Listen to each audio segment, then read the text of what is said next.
tier lists. Here's my 39 boys.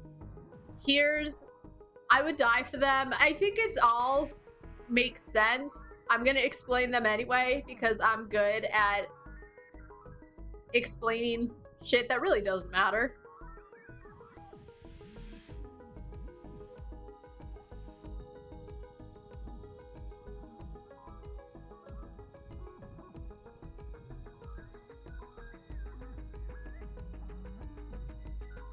And eating pizza.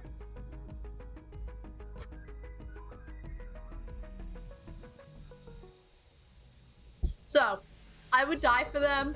I love them so much. The people, the men, the boys that are gonna make it here are so good. I can never forget them. I love them so much. I would fight someone who questioned me. Not in a, why do you like them? Like, whenever anyone tells me, let's take Mass Effect, because there's a lot of waifus and husbandus in there. If you're playing as a straight character. Whatever. I played as a dude because I like to play as dudes because I need eye candy that I'm gonna have at all times. So that makes romance in games hard for me if there's anyone I want to romance. But I'll get off my soapbox. One more soapbox I want to get on. So we were talking a little bit about Fire Emblem the other day, right? And you guys were talking about Byleth and whatever. I don't remember. And so you have the head of the houses, the three hotties that you meet at the beginning of the game. And I know you can romance, I think, the different students, but I think my biggest problem is that at least make the head of each house, or the most important of each house, make them romanceable whether you play as a boy or a girl. Everyone else, fine. Not all of them need to be romanceable. That'd be nice, but I get it. But don't market these three and then, sorry, you can only hang out with that cutie archer guy if you play as a girl. Because I thought boy Byleth was cute. Make them Byleth, B-I. Anyway, so, what was I going on about? Oh. I feel like people are very protective of their waifus and their husbandus. But if someone questioned me on these people that'll make it to I would die for them, I would shank someone, or I'd get shanked myself. Be still my beating heart. They're not, I wouldn't die for them. They're great. They're lovely. Also memorable forever. But like, I don't need them. I don't need them. They're just great. Hello, my darling is I'm attached, but I'm not crazy. They're fine. They're just cute that's it. They're just a pretty face. And then honorable mentions is for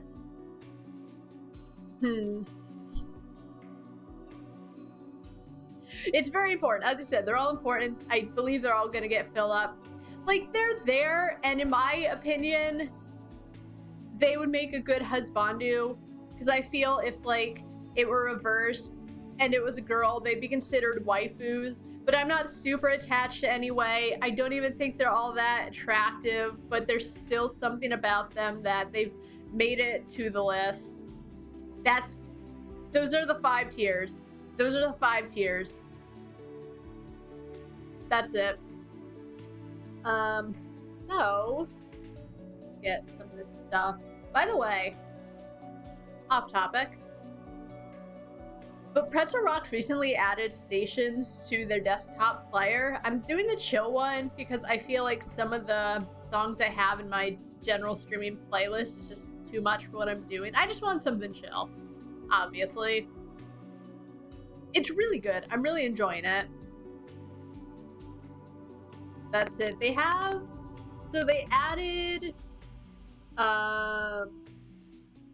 Holiday? I don't know how long Holiday's been there, but they added chill. They added synthwave. I think hype is always there. They added hip hop. I think those 3. There could be more, but I don't remember. I haven't checked out any of them, but it's so good. It's so good. Also, Petrox made it so if you have a free account, you lose your playlist. So I now pay for Petrol Rocks because I like my playlist.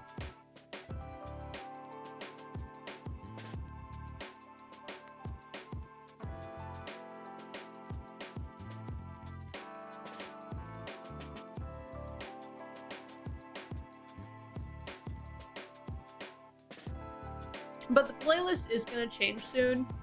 Not in a bad way. I'm not going to remove any songs, but because there's all these new stations, I kind of want to add to it. Because at this point, I feel like I hear a lot of the same songs over and over. I have maybe, I think, 280 some odd tracks. Yeah, 283 tracks. 16 hours worth. I need more, though, honestly. Alright, so let's get through this. It's alphabetical because that's how I had it sorted when I was uploading all the pictures. So we're gonna start with beautiful Arlo. So he was from, nope, no. Oh my god, I don't even want him there. I don't think. I liked him. My time at Portia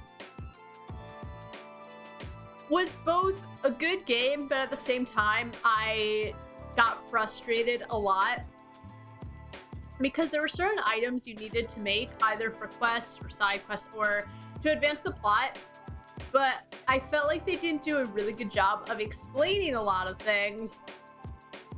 But whatever, that had nothing to do with Arlo. That's not Arlo's fault. He was the head of the Adventurers Guild. So when any bad shit went down, and a lot of bad shit would go down in the game, he took care of it. You would wake up, he'd be there. He always had your back. In my opinion, honestly, there weren't really too many good Husbandu choices in my time at Portia. To me, I think there might have been like one or two other people that were in Arlo that I would have chosen to marry. But I think I would have been pretty upset about it. Like, I guess I'll marry them. Or I could have not, because there were some cute people. But Arlo stood out. He was very romantic. He would take you places. Sometimes he'd be a creep and your character would just be staring somewhere and he would like get up close. I'd be creeped out if someone did that to me. Even if I was being romantic with them, that would be too close. I don't like people being too close to me. So Arlo, I think I'll go in Hello My Darling. He's great. He's not the best. He's not super like I always went on about Garrus and how great he was and how dreamy he was, and I just was a big fangirl. In 2 and 3, when it's like, hey, Garrus is back. I guess after he showed up in 2, I should have known he would be in 3. Assuming I didn't kill him, which I didn't. No one died until the 3rd game. But yeah, Arlo was good. Not great. But he was good. He's more than just a cutie. Also, there was like a little character development with him where he wanted to be part of the, I think, Pigs Guild or something. I don't know. And he was always training so he could join them. And you never find out if he makes it or not. Like, he talks about he trains all the time. He tries to go for them every year. And that's it. It never really becomes anything, just that's it. So time doesn't pass and suddenly there's an event where he gets, that's it. That's it. That's the end of his character development. But he's still fine. So, Auron, Final Fantasy X. I played it, I don't remember how old I was. I loved Auron. Hey! You're just in time. I just started the just in time for Auron. Yes. How are you doing? I get too excited when I talk about Husbandu. Yeah, Auron, Final Fantasy X. I was like 13, I think, when I played Final Fantasy X. Of all the characters, there are only some I liked, but Auron, I loved him. Even when I was a little moose, I loved him. He's one of the few characters that I didn't want to strangle. He always knew what to say. He gave characters, well, Titus, Titus? He gave Titus shit a lot, which Titus needed. No one really did. Like, Waka would playfully give Titus shit, but no one, I think Lulu did. Hey lads, how you doing? I think Lulu gave Titus shit and basically said, just because your dad was a guardian, it doesn't mean you're all that in a bag of chips. But I felt like Titus wasn't called out enough for how fucking annoying he was. But Oren always said something. He was great. Yes, you're in time for the husbando portion. After I talked about all that bullshit about my humble stream beginnings. Also, pizza roll.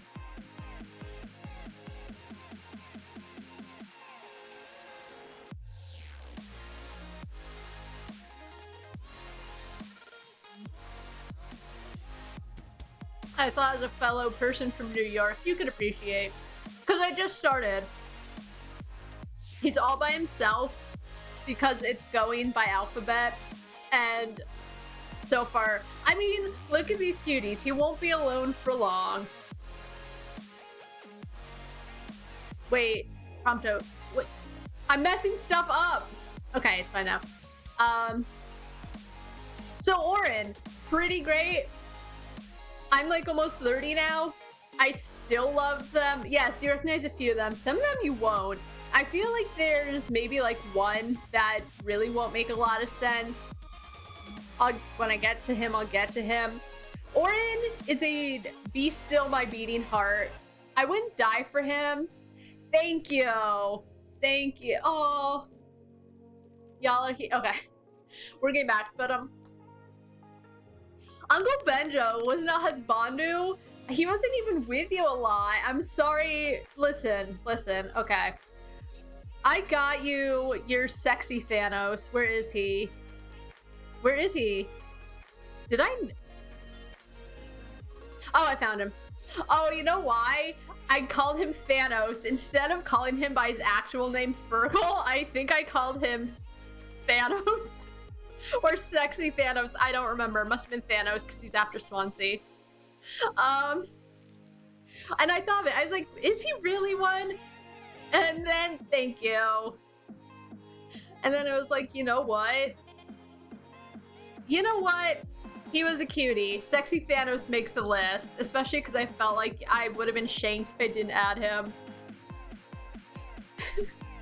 So, next up, Caius Casades. Morrowind, baby. He was the husbandu. You go to him at the beginning of the game. You go to his house. You say, here I am. It is me, the Nerevarine. Well, you don't know you're the Nerevarine. But, spoiler alert, you're the Nerevarine. That's another thing. I'm going to try not to spoil anything about any of these husbandus. If I do, I'm going to try and make it so small. I'm going to do my best. Anyway, so you're the Nerevarine, and he's like, okay, you can stay at my house, you can sleep in my bed, but don't you dare fucking drink my skooma, you piece of shit. And if you drink it, or if you take anything, I think he attacks you. But he's a strong, shirtless man. And he's like always shirtless. I think at the very end, he puts on armor. When you like get far enough in the story, he fucking leaves you. He's like, okay, well, I need to go back because I have hotter men's to hang out with. And he leaves you, but he's there. He's there. Caius is great. Marwin's great. It's very dated, to be sure. It's on armor. I've seen pictures of him in armor. He might not. That just might have been me, or it might have been someone modding him. I just know when I looked up screenshot for Caius, and by the way, it was hard to find a good picture. My version of Morrowind is borked. I might have to uninstall all my mods just to play it. Because I have plans and I need to play Morrowind.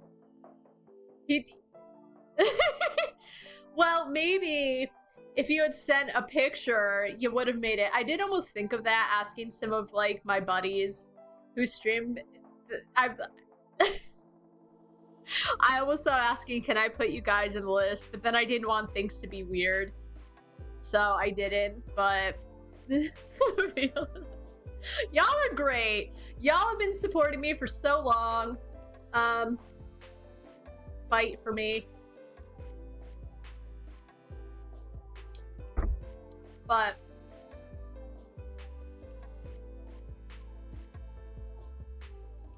no. You must have sent them to the wrong address. I'm so jealous of whoever got your ankle pics.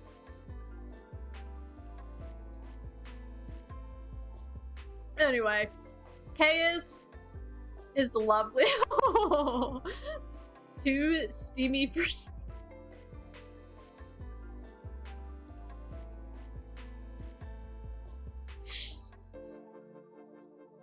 So okay. Hello, my darling. He goes with Arlo. Next up. Next up has been my long-term, everyday husbandu. I play a lot of Animal Crossing. No, he's great. But here's the thing. If we've been in a living situation together for so long, and I haven't snitched about what a druggie he is, and he's not gonna give me one fucking drop of skooma,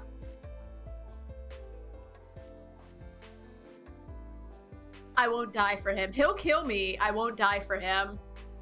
He's not even Orin level. I wouldn't die for Orin because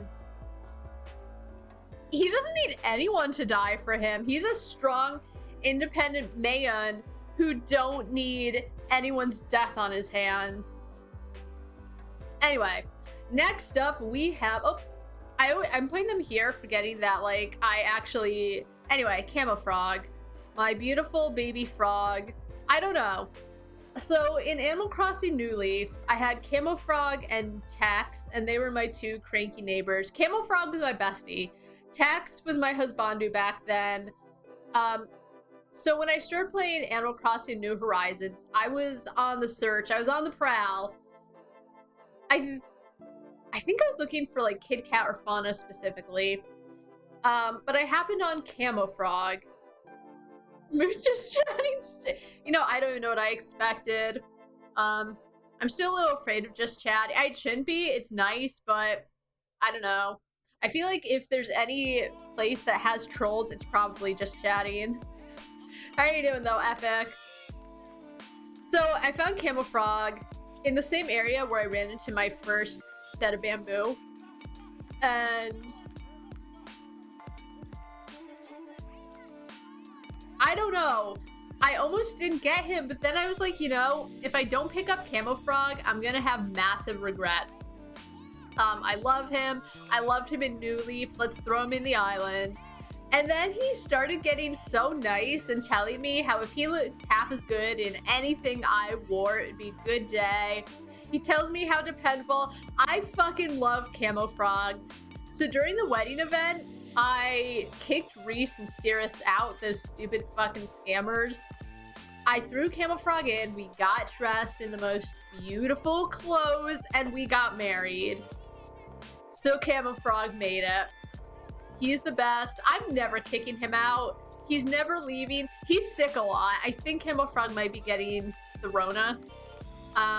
Which you would think a frog wouldn't get sick. Did he stand out in the rain? He's like the one character that doesn't bring an umbrella because he's a frog. And also, if you give a frog character in Animal Crossing an umbrella, you'll lower your friendship score. Do they wear them though?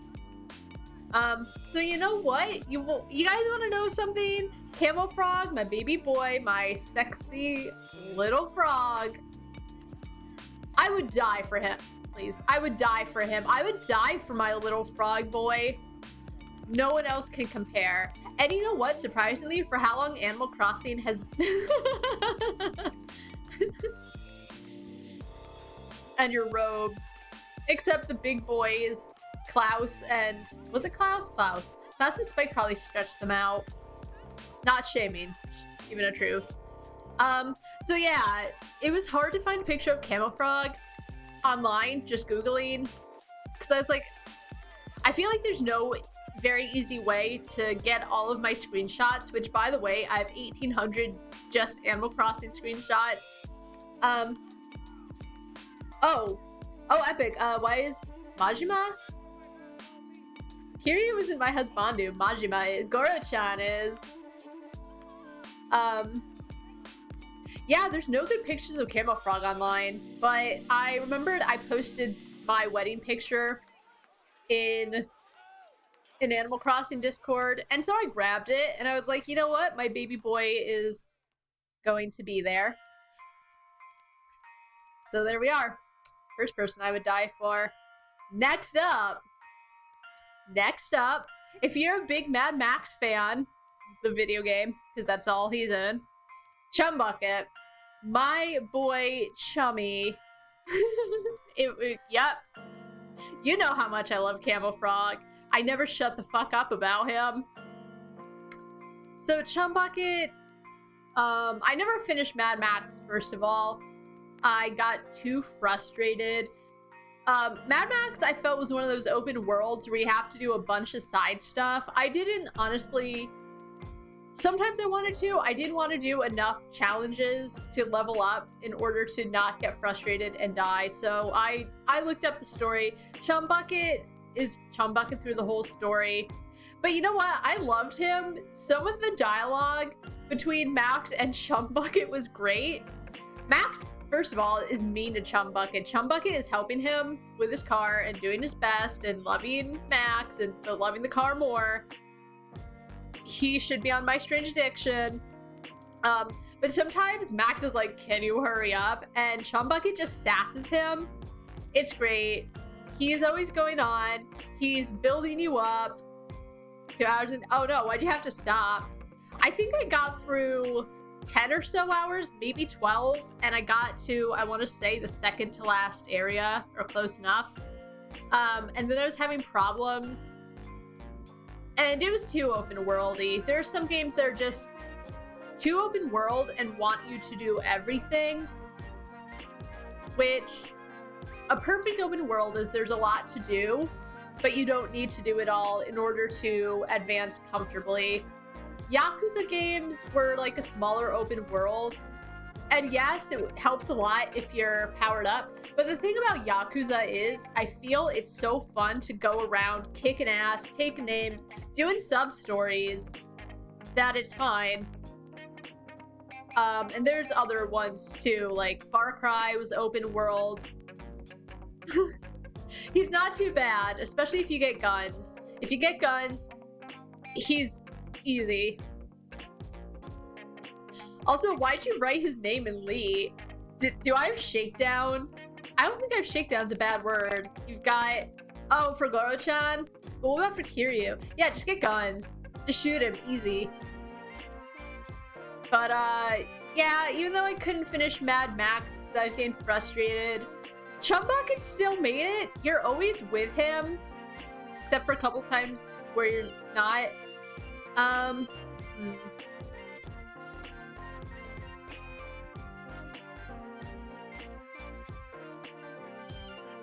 I think he's gonna make it to Hello, My Darling. I don't know. I really like... Can you go after Chaos? Damn. So, we got Chum Bucket and the boy, the legend, Colonel Sanders from Finger Licking Good, or what was it? Finger Licking Good, I Love You, Colonel Sanders. That is Colonel Sanders from KFC's visual novel where you date Colonel Sanders, which I don't know if it was a joke, if they're trying to be legit with it. I don't know. It was like, I think it took me about 3 hours to get through. Probably less if you're not streaming. It took me 3 hours though.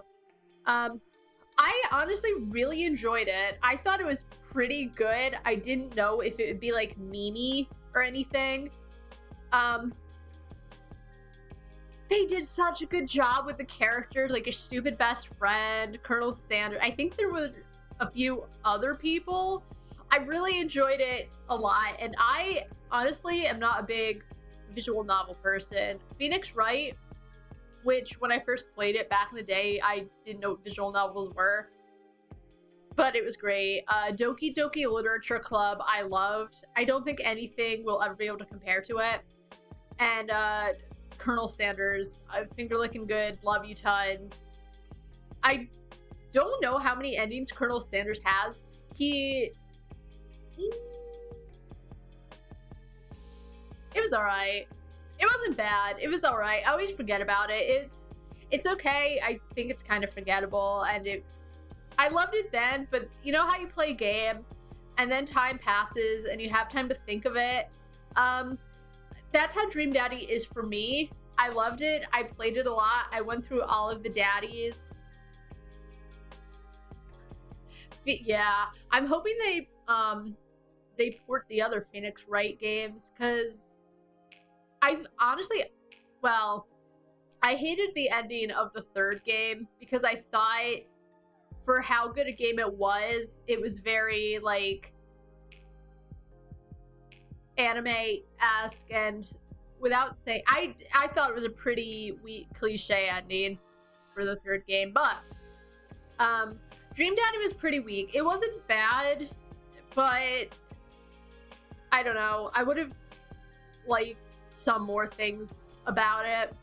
So Dream Daddy doesn't make the list of really good visual novel games.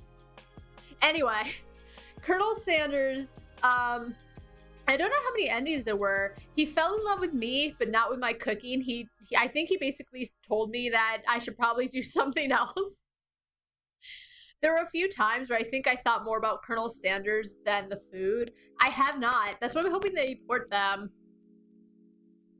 If they don't, I could just get them, probably, because I love Phoenix Wright.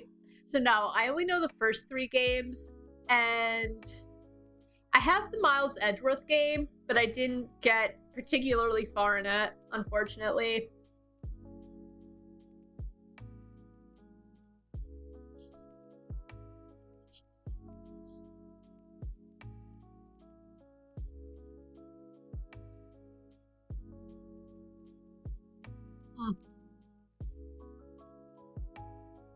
It's a pizza roll. You can't see it because I've been eating it, but here you go. It's really good. Pepperoni and cheese. I also realized I should change the title. That'll be cheap, shipping it to you. I should change the title because I'm on the tiered list. Let's see. Rating Husbandus, which isn't the correct way to pronounce it. Yeah, it's really good.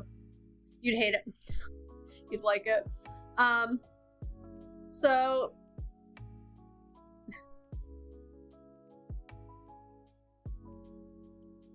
damn. And I bet the shipping would be very expensive too.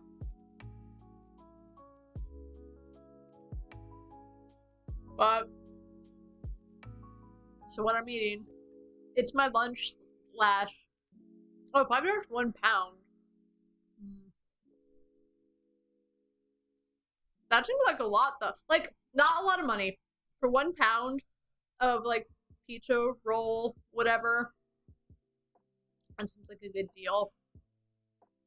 But Colonel Sanders, yeah, big oof. I did not charm him because I was too busy thinking about boys. And I think, I don't remember because it's been a while, but I think I highlighted my video, but spoiler alert, the audio is kind of shit in it.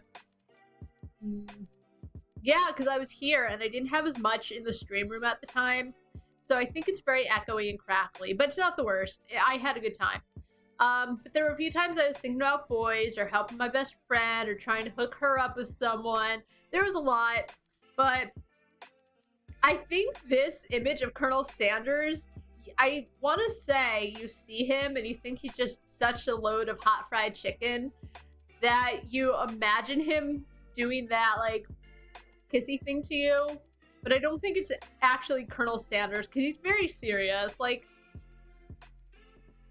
as hilarious as the art style is it's really good. I think if Colonel Sanders were still alive, he would be proud.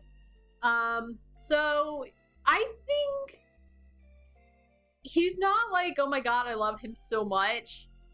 I think he's just, they're just cute, okay? He's cute.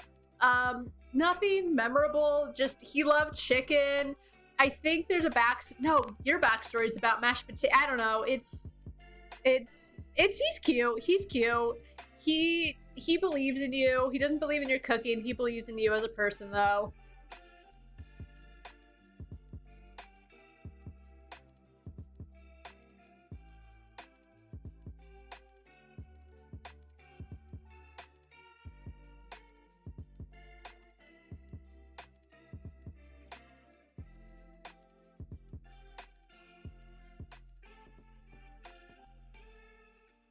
That's the last of my pizza roll. Pizza bread. I don't know what it is. What is it, y'all? What's it considered?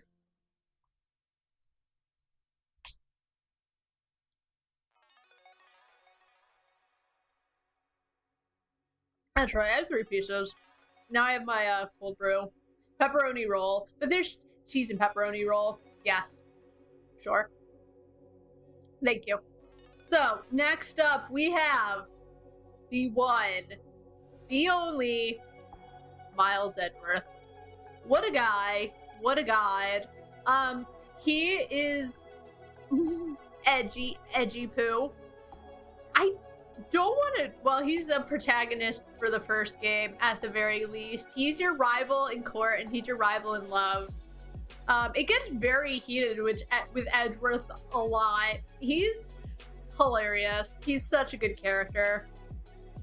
I don't know. He's your... Let's be real. Thousands of fanfics about Phoenix and Edgeworth and hundreds of doujinshis can't be wrong. I don't care what the games try to tell you. They're my OTP, okay? I don't care what stupid fucking Pearl has to say. I'm with Edgeworth and no one else. Like, Phoenix always gets all hot and bothered, and in his own way, Edgeworth gets all hot and bothered too, thinking about Phoenix and all Phoenix, like, does for him. Oh yeah, Edgeworth's great. I want to punch him in the first game, but as the games go on, he just gets nicer and he's trying to help you out. And he even... There's like... I forgot which game it was, but Maya gets kidnapped. And even Edgeworth is like, oh my god. So he even cares about your little sister type. And he wants to save her, and he spends a lot of money to try to help you out. And he's pretty great. He's pretty great.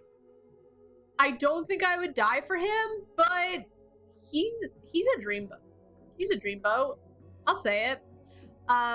Be still my beating heart, Edgeworth, my edgy poo, which is also a canon name. Was it Edgy Poo? I think that's what Winbag called him. She calls him Edgy Poo, and he hates her for it. He's a good-looking guy. All the syrup has now melted. I got my coffee, I get my cold brew, and I innocently asked for 1 whole syrup in it, and the girl gave me 2, and she gave me whipped cream. I never asked for anything extra myself other than syrup, but if they offer it to me, I don't say no. But everything's melting and it's getting pretty good. So, next up on the list, it's looking, honestly, if we could get someone here, it would be, no, if we got 1 person here and 1 person there and left it, no one else, sorry, it would be pretty even, but, you know, we have a lot of darlings because some husbandus are okay, but I'm never that attached. So, entrance from HackGU. OG entrance was Elk. I never really watched the anime, but from Hack Mutation, I loved Elk. This is more of a backstory. I was 15, I got Hack Mutation. Elk was a wave master. I loved him. He was always healing. He had him and Mia. I always had them in my party. He was great. Loved Elk. Thought he was so cute. He was so soft-spoken. Ooh, ooh. And I fell in love. I never finished the series. I only had one of the games. I don't know if they'll ever port it. I don't know how well GU did. I hope they do, because I really liked it. Anyway, so Elk grows up. He comes back to the world, and he becomes Endrins, who's a pain in your butt for, I think, the first game. Or something. He's very strong, but I don't think I had to grind for him like I did for other boss battles. I did the English voiceover when I played the game, and I kind of wish I had done it the Japanese voiceover. I think I didn't see the option, because I always do Japanese voiceover if it's an option.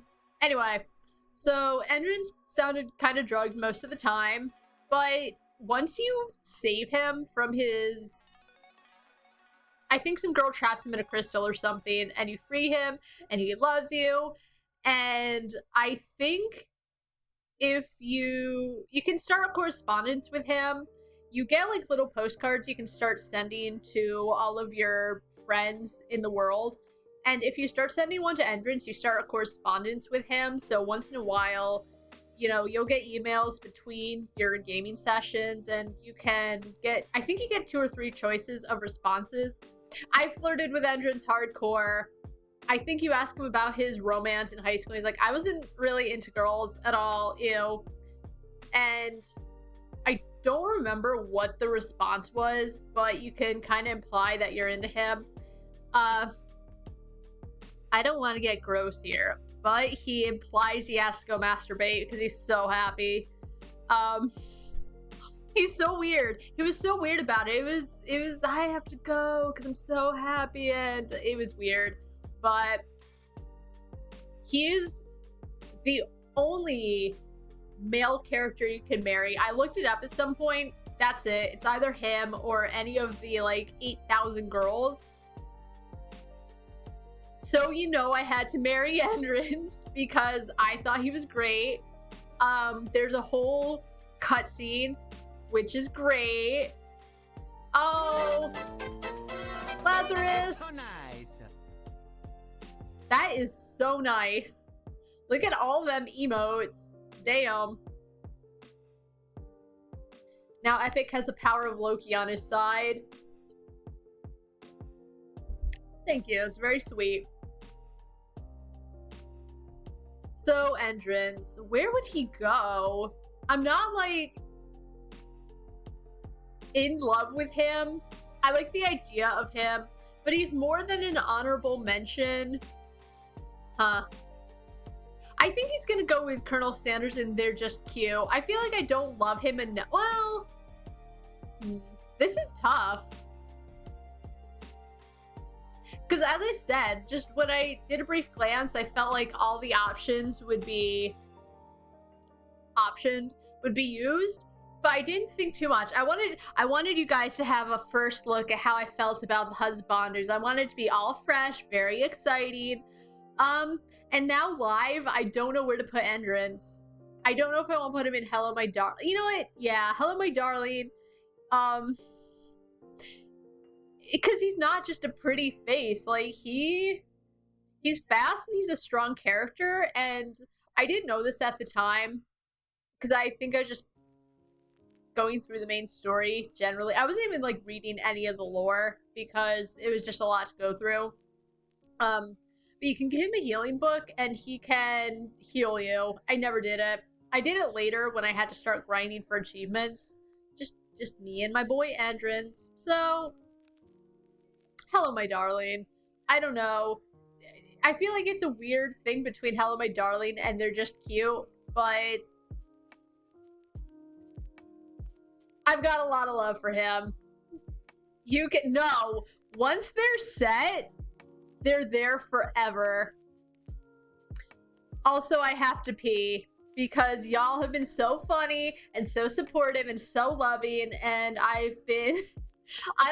before I went to go get my coffee, I downed a whole bottle of water. So I'll be back. Enjoy the Husbandus. I usually put up my break screen, but y'all need some pretty faces in your life.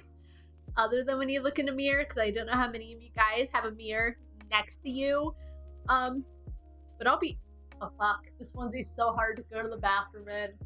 I just wanted to be comfy. I wanted to have a comfy stream and whatever. You'll just stare at Malrith, but no one else. Anyway, I'll be right back.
Yo, I didn't choose the onesie life. The onesie life chose me. Final Fantasy 14.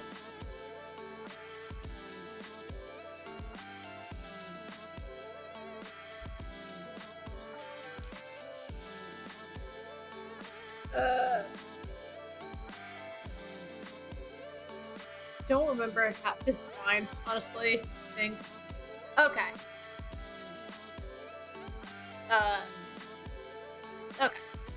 So, where was I? Oh yeah, okay. The list. The list to end all this. So, we are at Finn from Life is Strange 2. You have two choices in Life is Strange 2. You can get with this really fucking annoying girl. Like, holy shit. Even when you go through the game, at some point you can, like, cut weed buds, and everyone's doing their best, and this one girl just starts bitching about everything. And you can't call her out on it. You can either tell the girl, so there's another girl who's basically telling her to shut up because she just won't stop bitching about everything. You can either tell that girl to settle down, or you can tell everyone to basically calm down. You can't call this girl out ever. I tried really hard, but just, there's no liking her. She's one of your options for Life is Strange 2. I honestly can't get the appeal. Like I said before, there's people I die for. But at the same time, if some people have waifus that I absolutely detest, I always want to know, like, their logic behind, why do you like this person? What is it about them that makes you not want to strangle them and throw their bodies off a cliff?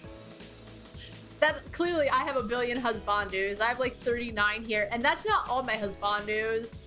That's just the ones I felt were relevant enough to make it to the list.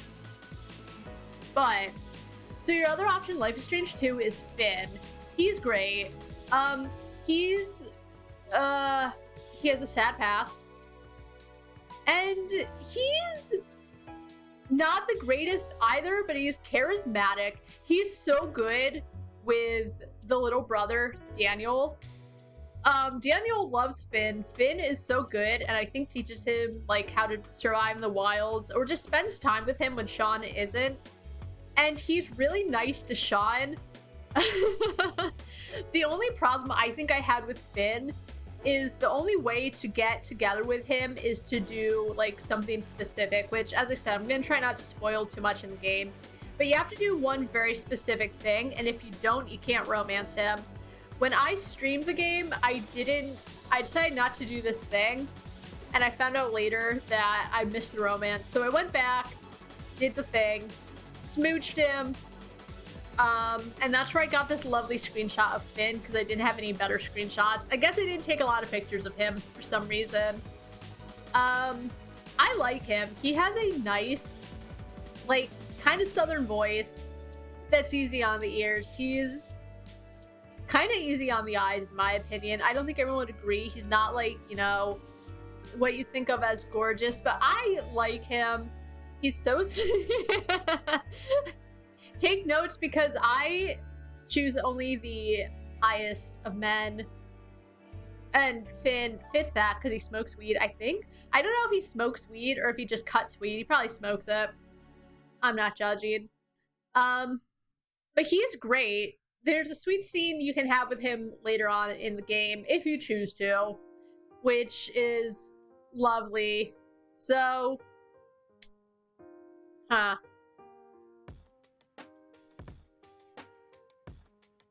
not, like, I speak really well because I like how they handled the relationship between Sean and Finn. Like, it's very short-lived, because whether if you romance him, it doesn't affect the end game at all, which is fine.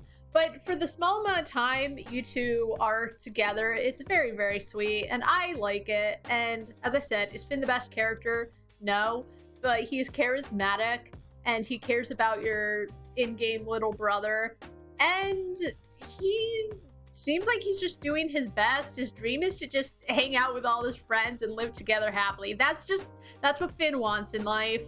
So, unfortunately, despite all that, I think he's just going into they're just cute. I don't care, like, have enough love for him, even though like, even though he's great, I don't. Yeah, he's just cute, and I like him a lot, but that's where he is. That's where he is. Sorry, Finn. Love you. Love that Life is Strange too had an option for that. And he seemed to care more about what Sean wanted as well. Like, Cassidy always, like, Sean draws. I always think of my husbandus. At some point, because Sean, he loves drawing, and so he draws a lot. And I think I chose to draw Finn. And Cassidy just comes up, doesn't even ask, hey, can I see what you're drawing? She just wipes his notebook or his drawing pad. So, okay. I was gonna say yes. Yes, it is. So next up, Garrus. Lovely Garrus. God, what a dreamboat. Garrus was great through all the Mass Effect games. He's a hot alien. He always has your back. Even though if you play as a guy, you can't romance him, but there's still so much friendship and love between you and Male Shepherd. That's okay. That's okay. Like, at first I complained about it, but I honestly loved their friendship. I thought it was pretty good. I think you two can go sniper-ing together at some point. And they're just, you know, shit-talking each other because they're friends. And I think he talks about wanting to just him and Shepard living together on an island or something. I think that's basically what he tells you at some point in Mass Effect 3. And I thought that was so cute. Granted, I also thought, what about Caden? But fuck Caden. Fuck that guy. Fuck the actual in-game husbandu. If Garrus is inviting me to sip margaritas on a beach and hang out with him for the rest of my natural life, who's Caden? Didn't I kill him back in the first game? Probably. I don't know. I die for Garrus. You know, the only issue I had with him throughout all 3 games, and sometimes characters devolve. Joker really devolved. I liked Joker in the first game. Sometimes he was obnoxious, but generally he was okay. He just got worse, where by the time the 3rd game, just 2 guys living on an island together, 6 feet apart because they're not gay. But Joker really devolved. I hated him in the 3rd game. He was really sexualizing Edie? Was that her name? I think so. In front of her too. Like you know, talking to your guy buddy, you talk about this hot robot that joined the crew. Fine. That's what guys are gonna do. But he did it right in front of her. And she's like, can you fucking not? And that's the first... Like, you talk to Joker about it, and that's the first thing he has to say. He goes on and on about how she's such a hot robot right in front of her. Just not, wow, this is so cool because she's been such a great AI, and it'll be so cool, and now she's living here, and we can go drink coffee and talk ship and talk work, and I can hit on her because she's such a fine lady. He doesn't do that. He's a piece of shit about it. And, people were mad when I talked about it. They're like, what did you expect? I was like, well, him not to be such a piece of shit so quickly.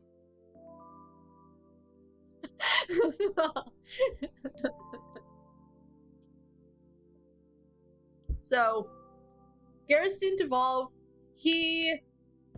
There's some point where he, I think, is supposed to be the leader of his alien race. I don't remember their names right now. And you can talk to him. You can be like, it'll be fine. I'm sure it's a great decision. And he hits me where it hurts. I got someone killed. I won't say who. I'll keep spoilers to a minimum. I got someone killed. I made bad decisions.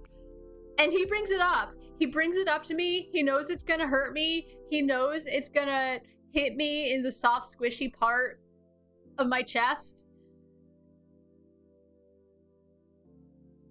What the fuck? I've been so good to him, and he brings it up because what? I'm trying to make him feel better about it, trying to tell him he's a great, great boy, and he'll do a great, great job. And instead of saying, thanks, Shepard, it means a lot to me, he's like, do you think that person that you got killed would agree? But other than that,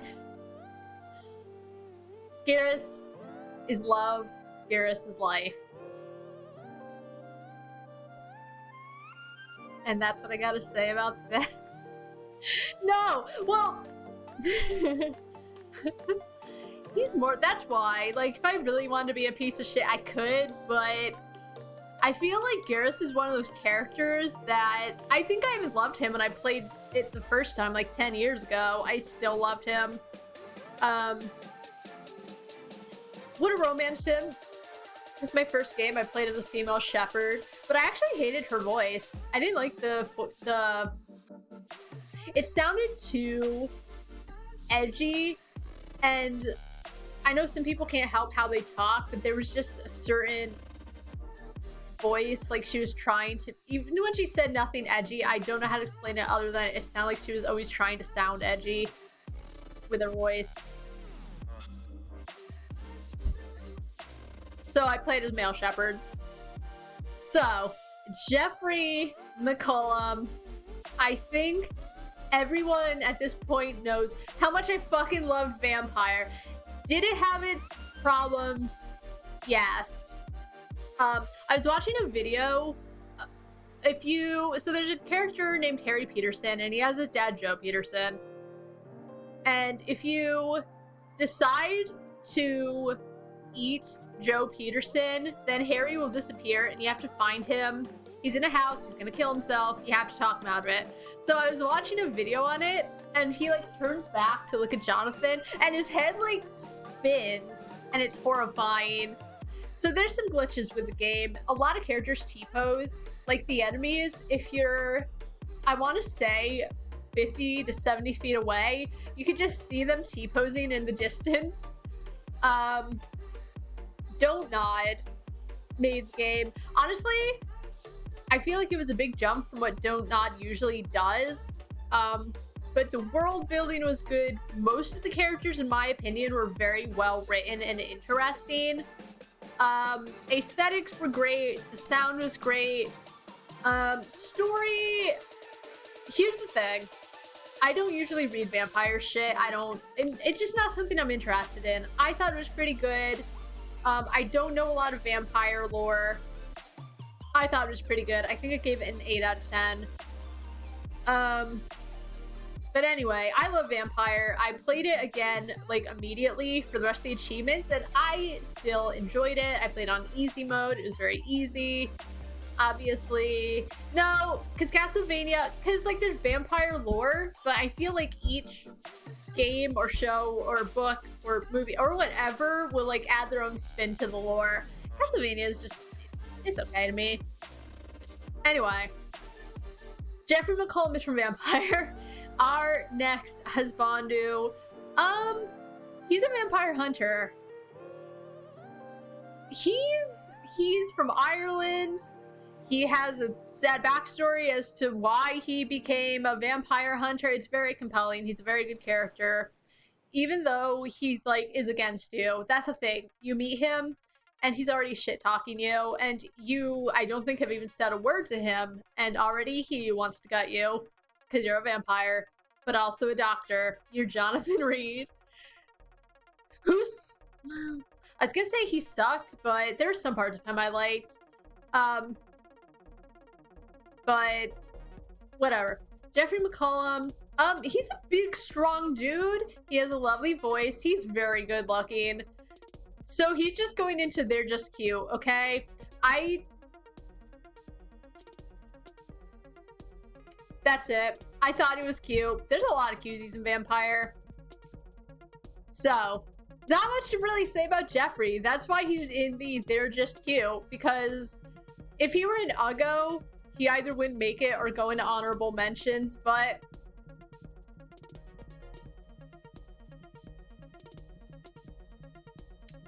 anyway, Goro-chan, Goro Majima, from Yakuza, the Yakuza series. I've only played Zero, Kiwami, and Kiwami 2.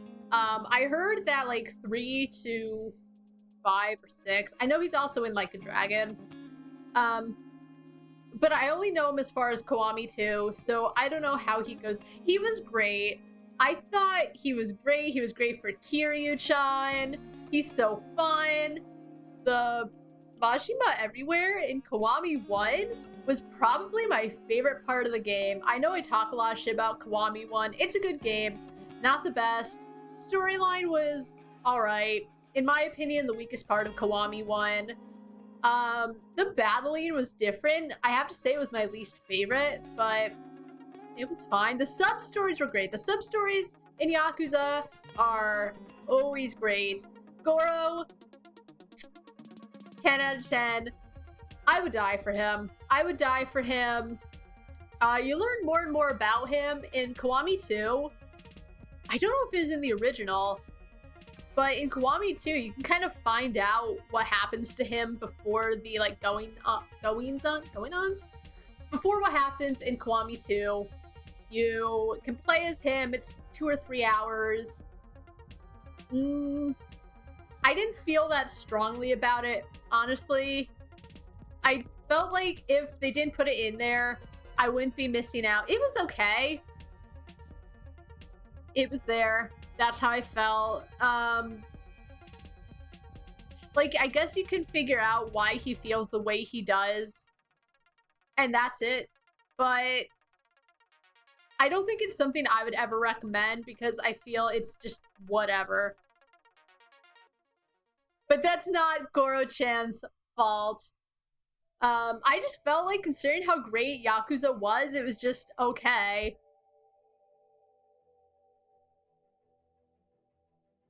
I was sad he never met up with Yuki. I shipped them. I thought they were cute together, and I'm probably the only one. Lots of people probably ship him with Makoto because obviously.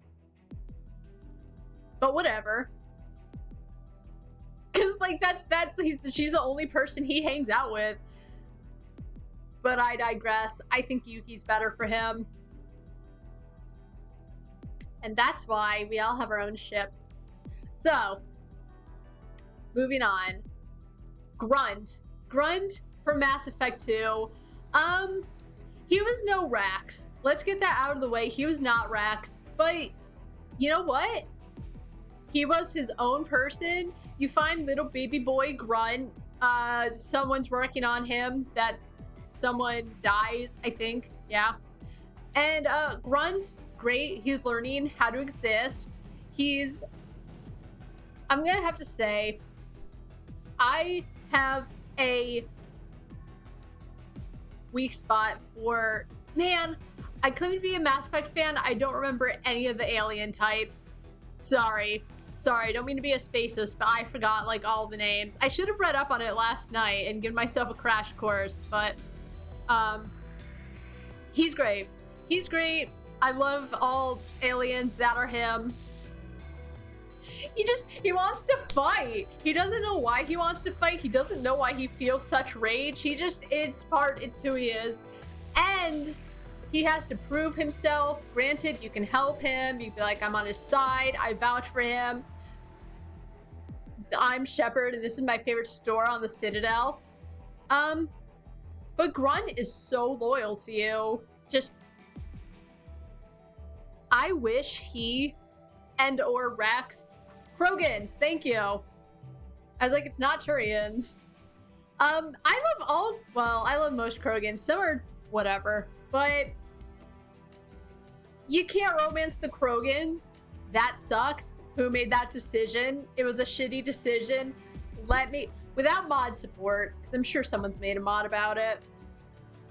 But let me marry my fucking big boys, okay? Let me marry my sexy Krogans. Let me marry Grunt. Let me marry Rex.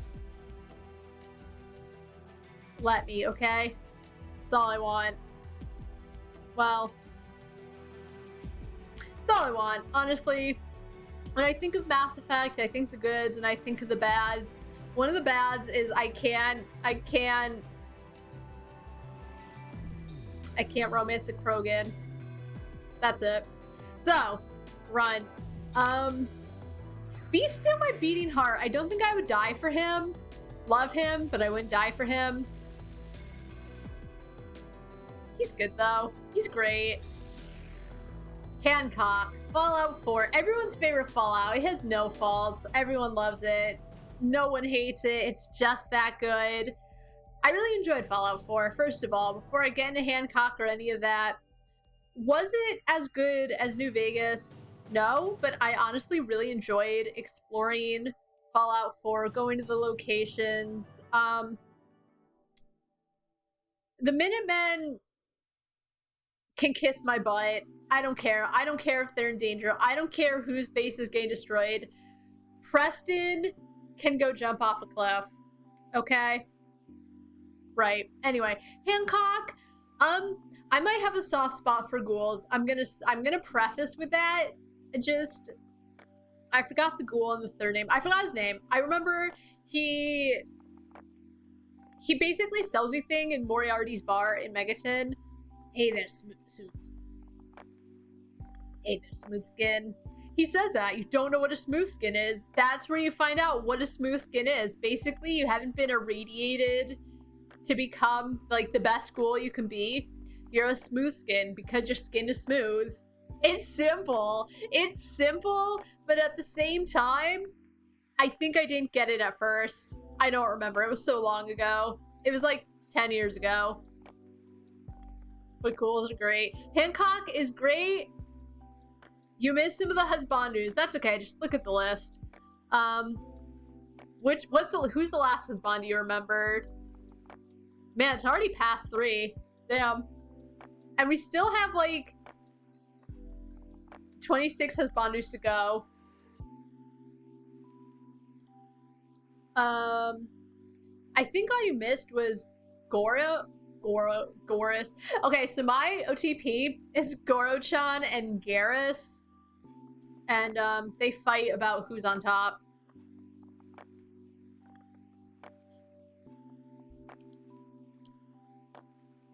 And you missed Grunt, who is in Mass Effect 2, who's great.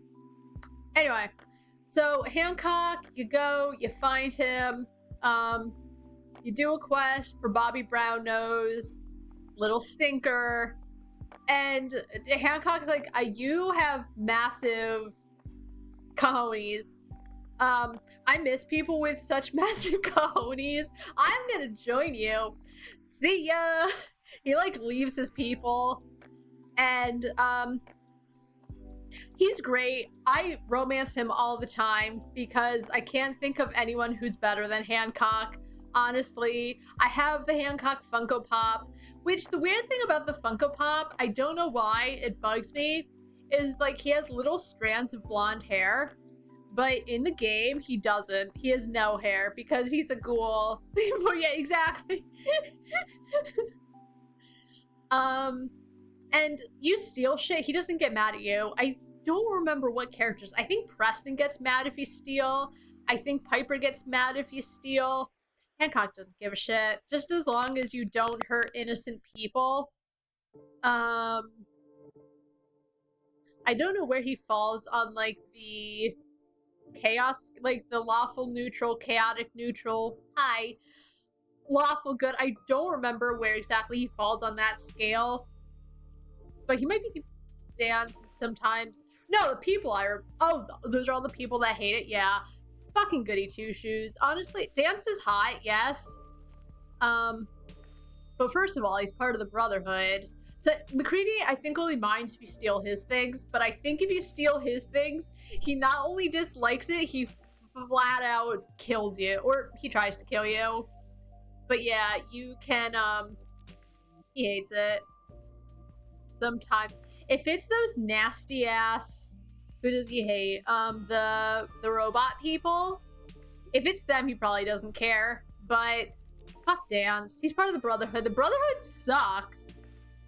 Don't like them. Never. It's like the Imperials in the Elder Scrolls. Never liked them. Never will. Hancock is great. Hancock is lovely. He's my favorite. We'll always romance him. Always will. Yeah, but this isn't your husbandu list. So, he gets to go into Hello My Darling tier. He's not at the level of, like, Orin. You know, you have really good taste, Marcus, if this is your husbandu list. But no. Here's the thing. If you think about it, there's only up to D tier. Because this would be S, A, B, C, D. Now I know my ABCs. Alright, so next up, I don't know, Hoji, Shadow Warrior. Great character. I played some Shadow Warrior too, and I thought they did a great job of, like, making the gameplay even better. The story I wasn't attached to. Exactly. The story, I felt like the story in Shadow Warrior 2 took away from, like, everything that happened in Shadow Warrior 1. I'm not sure if they ever explain it. I think I played for, like, 4 to 8 hours and nothing was explained, how everything was the way it was. They tried to give you a Hoji-esque character where, like, I don't remember what exactly, like, Hoji would materialize and talk to you in the game. The new girl in Shadow Warrior 2 didn't do that, but I didn't care for her. I thought Wang really devolved as a character. Like, part of the thing that made Shadow Warrior so good, in my opinion, is he started out as, like, just an irresponsible guy who laughed at everything, made a joke about everything. But as time went on, he, like, kind of grew. and took shit seriously and grew as a person, and he still had a sense of humor, but it wasn't all fun and games. I thought they just shit on him, they shit on Hoji, and came out with Shadow Warrior 2. Even though I like the game, that's honestly how I felt about it. Which was a shame. Honestly, I wanted to like the game, I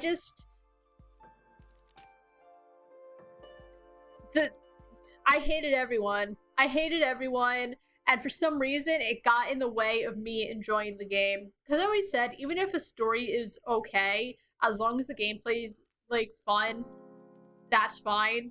But the story was too horrible, in my opinion. It just felt like they were trying to do the same old, but with some changes. But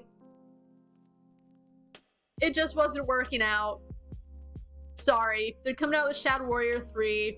I'll have to... I don't know when it's coming out, but didn't they release a trailer or something for it? I don't know how I feel. But Hoji was great. He wasn't quite your, like... He wasn't a moral character, but he wasn't not a moral character. He was like a gray character. I don't know where I'd put him, because I felt like he was a husbandu, but he wasn't. There wasn't even anything where you could be like, oh my god, I'm gonna write a fanfic about them. He might honestly be our first honorable mention. I don't know. I really like him a lot, but he's not 100% husbandu. But I liked him a lot, so there we go. Honorable mention. Hoji was great. They completely shit on him. And I think at some point, Wang even mentions to What's-Her-Face, like, oh, I used to travel with the guy, and it reminds me of how we are now. And I wanted to scream, because it was nothing like that. How dare they shit on my boy Hoji?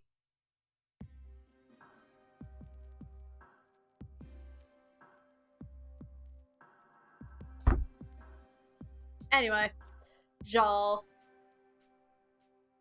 He could actually be your husbandu. Mass Effect Andromeda. You can romance... Well, I say you could romance anyone. I don't know if you try hard enough if you can romance Liam if you're a boy. Because you hang out with him.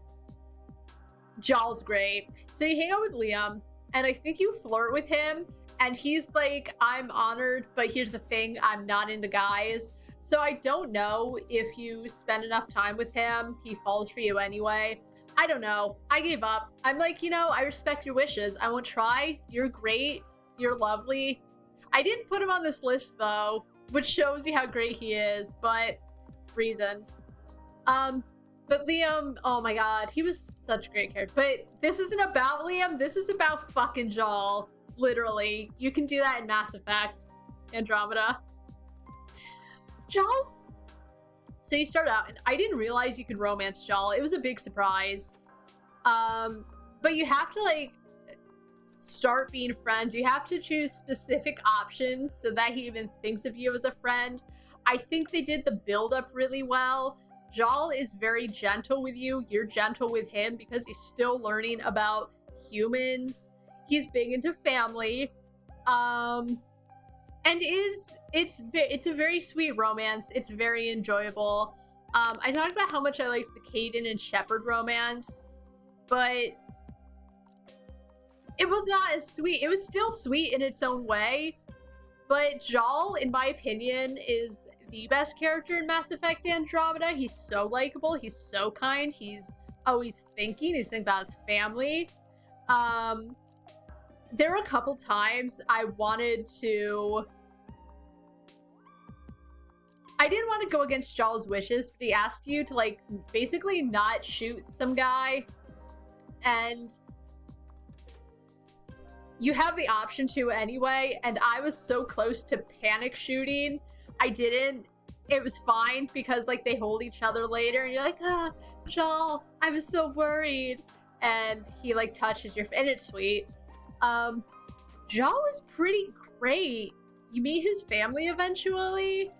He has lovely, he has like weird neck ears or something. I think it's so they don't get electrocuted is basically the reason they have weird neck flesh. They're weird looking, but he's also a pretty hot alien. So, I mean, and you can romance him eventually. Even though I feel bad, because when I thought he wasn't an option, I went for some, like, Russian dude. And Jal will even, like, kind of poke at you about it. Like, you like him.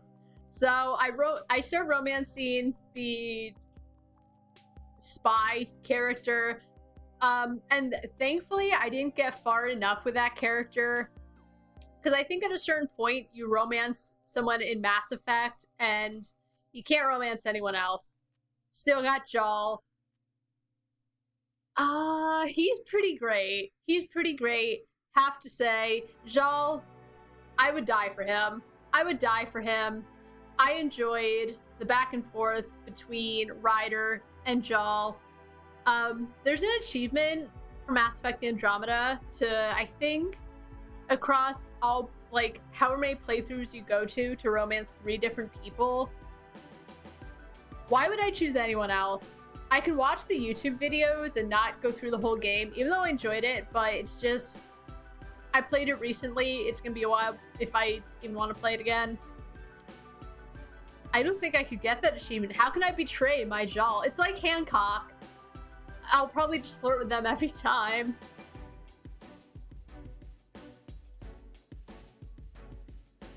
So, next up, Jackie from Sleeping Dogs, which I feel is on sale. Like, I feel like anytime I see that game anywhere, it's on sale for a pittance.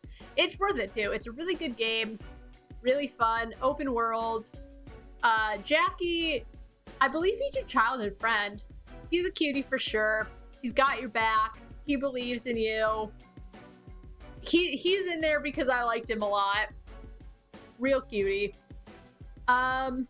He doesn't really help you in terms of gameplay. Like, he doesn't join up with you and help you beat people up at all. That's all you. Jackie's probably just at mom's house eating noodles or, God, what are, I think they give you pork buns in the game. He's probably eating that. I don't know. He's cute. He's cute. He's so cute. He's so nice. And that's that. I wanted to put him there because I felt bad. I don't know. Jackie was great. Just Spar. Which was it? Narum, right? Yep, Narum. No, Enderal. Narum's the last one I played. Enderal. Just Spar. Got it. Perfect. You get to... yeah, right? You didn't want... Narum was good. I think the biggest part with Narum... So 2 things killed it for a lot of people. Getting off course. A, it crashed a lot when they first released it. They've worked a lot since then. And when I started playing, like, once I finished the game on stream, yes, it still crashed, but not as much. And another thing that killed Narum for a lot of people was the German voiceovers. Like, I played it and I was shocked because I just didn't expect it. I didn't mind it though. I play so many games in Japanese that whatever. Who cares?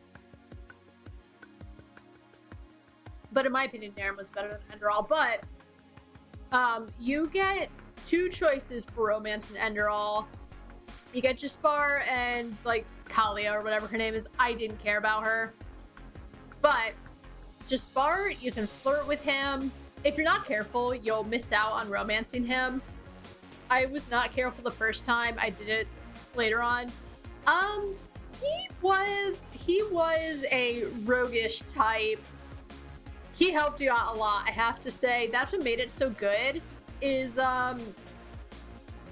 He used daggers though. I felt like he was dying a lot, but he was just as good. He was just so happy to be there. He had major daddy issues. It's no secret the second he starts talking about dad is just, man. And I think I don't remember what happens. He just gets drunk all the time and sleeps with prostitutes all the time.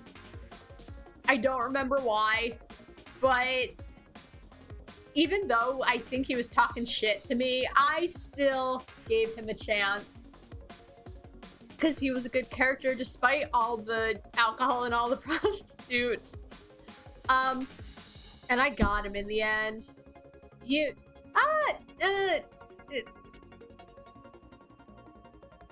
I'm still monologuing. Let's not get too far ahead. Yeah, he was pretty good. I wish I could have given him different weapons. That's fine. I'm fine. No, but he was great. He saves you. At the beginning of the game, a lot of bad shit's happening, and you pass out because you're so scared, and you're peeing your pants, and you pass out, and you wake up to this lovely man, and he goes with you. He's like, yeah, let's go, dude. And you do, and you can flirt with him, and he's like, let's not get too serious. I get serious anyway. Fuck the police. I don't care what he tells me to do. I'm gonna do whatever I want. And I got him, and it's great. I chose a great ending. We end up together forever.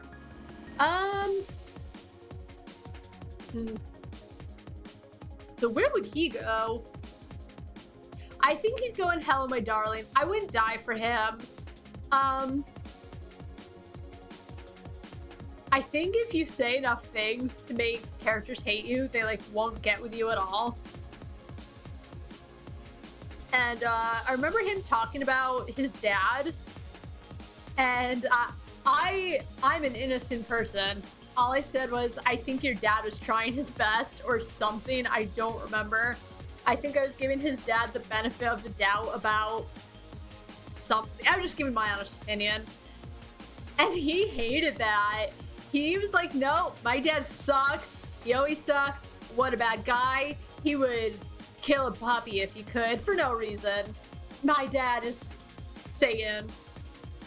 And, when you're a kid and your parents do things, you're a kid, you don't have real world experience, really.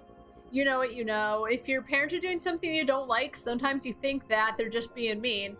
And I thought it was just something that he couldn't possibly have known or thought about as a kid. But it's when you grow up, generally what happens is if you look back at these instances, you can start to understand why your parents did or said whatever they did or said.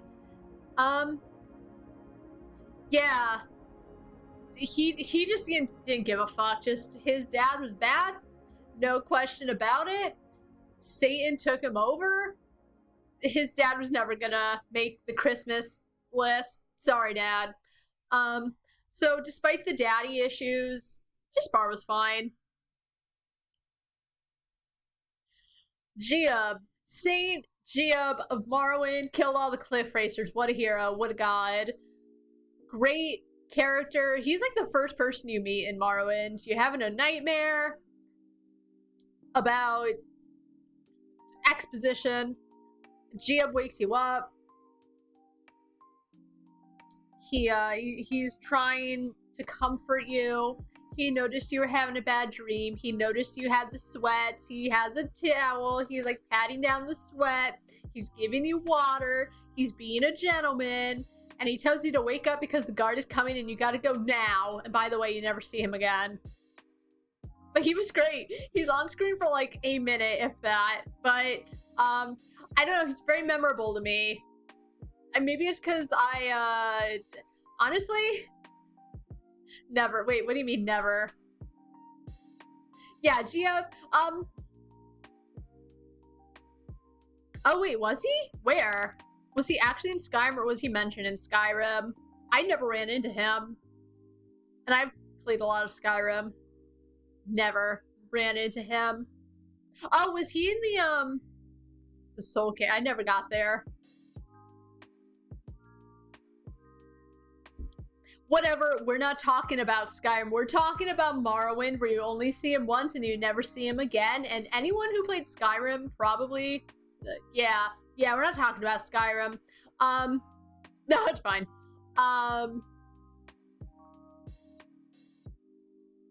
Yeah, we're not talking about Skyrim. But he's very memorable for some reason in Morrowind. I think I'll go in they're just cute, okay? Because he's the world's hottest Dunmer. No one else compares except for, like, any good Dunmers I make. Because I make a lot of Dunmers. They're my favorite. They're cute.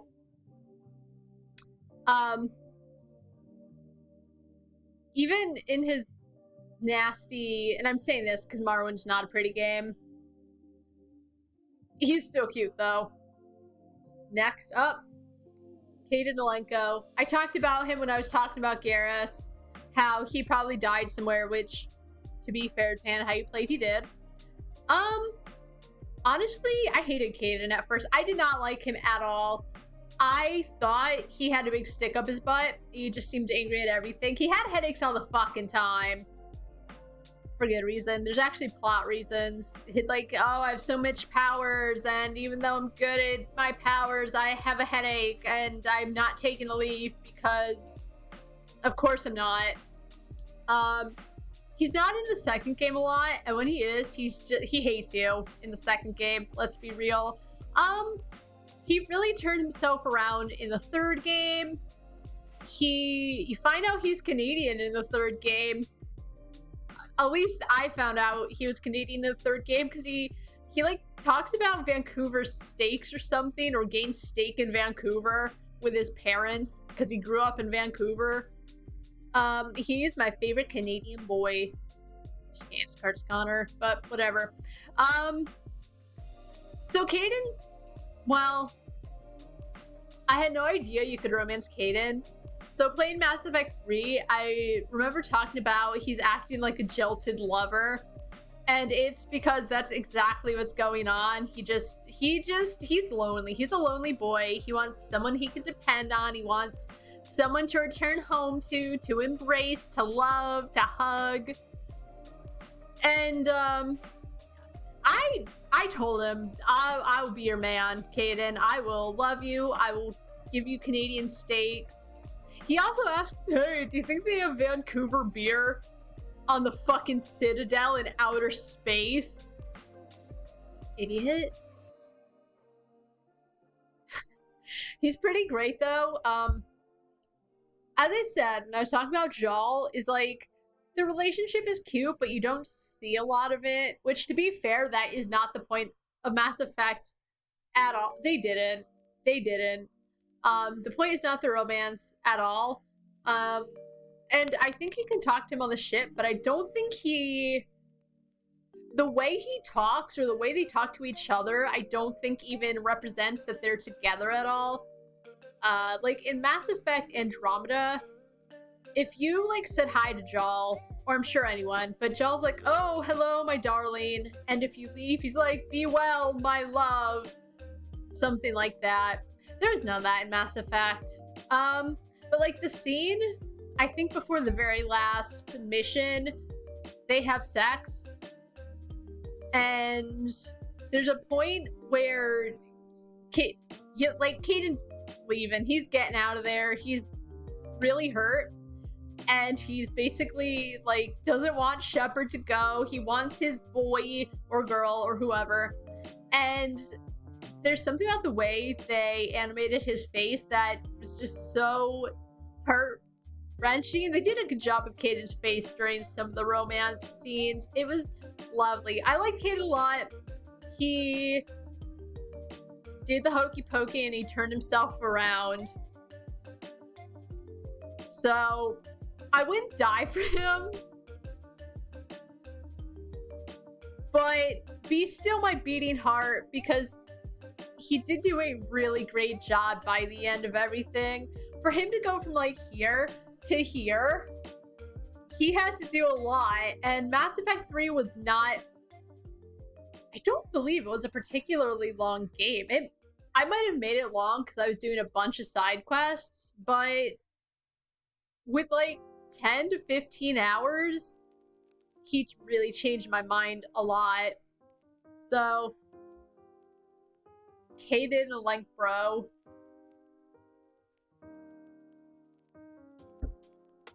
Next up.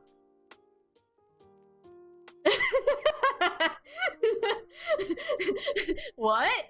Did I say that? Me? Nah, must have been Narmoose.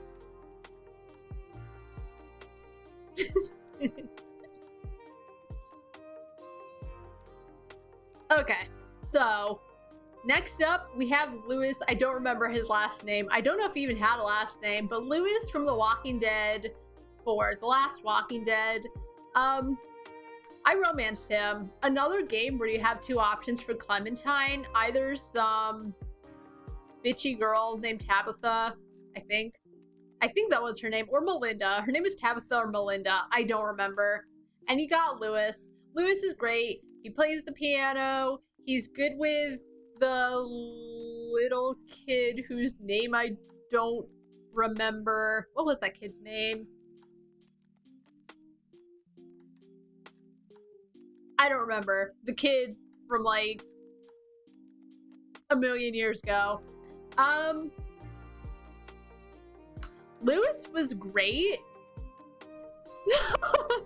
Some kid. God, I wish I could remember his name. Alright, hold on. Let's look this up. Let's see. What would I look for? Walking Dead game kid. That'll help. Oh, they have a picture of him.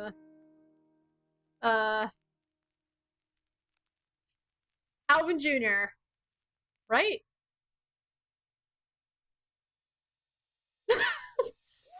Alvin Jr. Alvin Jr. Okay. He was 5 in the last game. I guess he didn't know how to read. He talked really well for being 5 in the last game.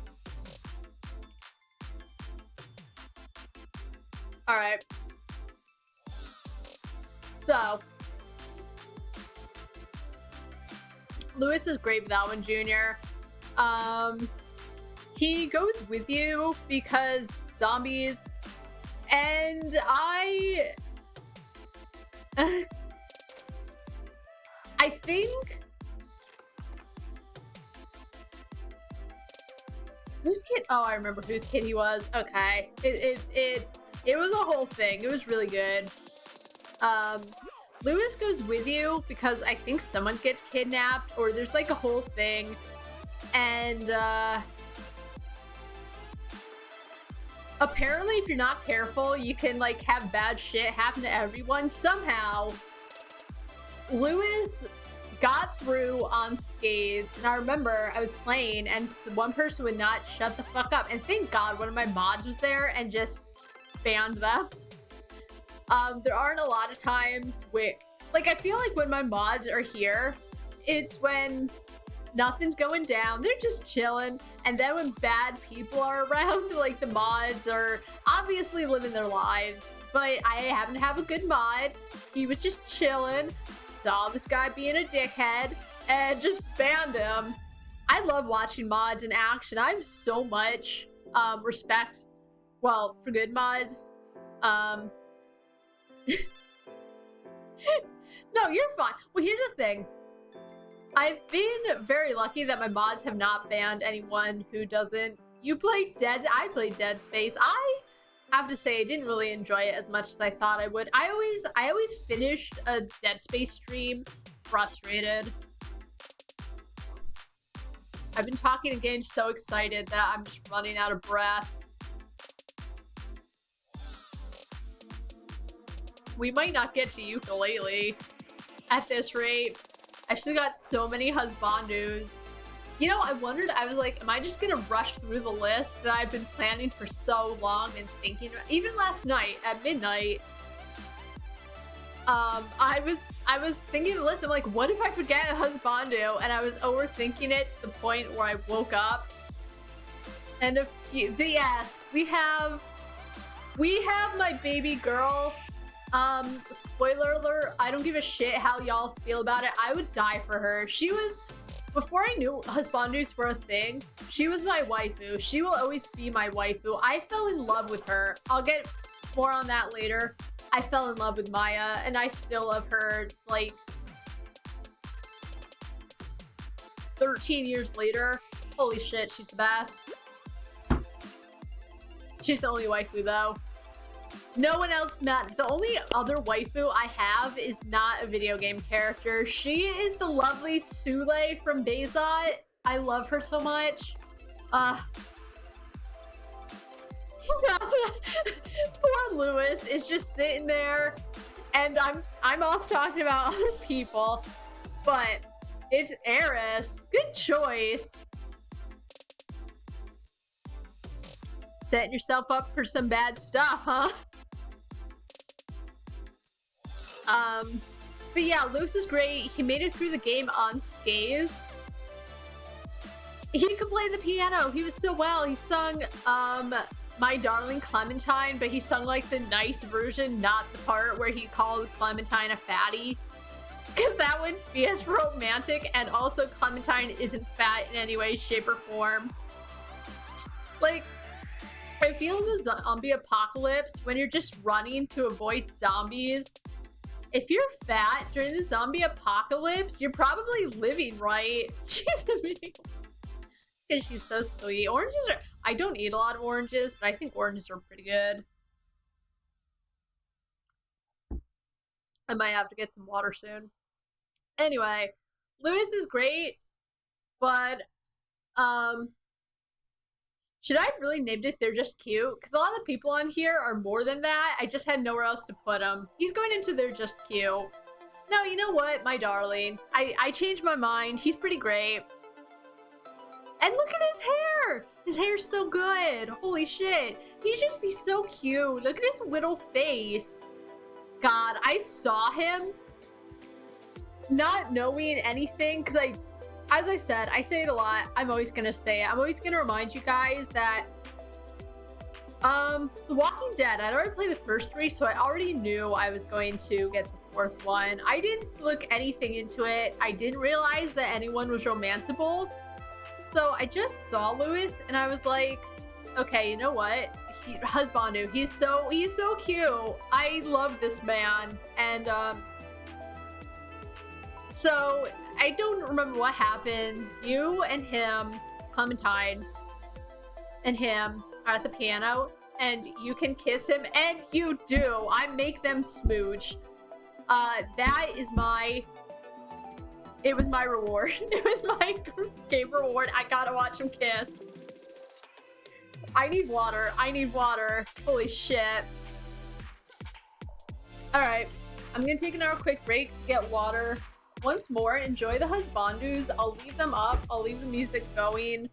And I should just be quick, but my throat is dying. And I don't think to get into ukulele. I worked so hard getting Twit coins over the weekend. I say I worked hard. I looked at a guide. But yeah. What's with all the snowmen? Do you want to build a snowman? Alright, but seriously, I need some water.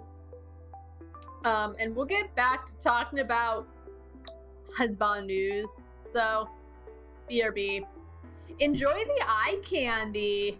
If any of this interests you, there must be something. I feel like even if people aren't like, they weren't Husbandus to me, there's probably something for everyone. I mean, let's face it, Maya's there. That's enough for me. I'm not sure about anyone else, but she is a 20 out of 10. But now I'll be right back.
All right.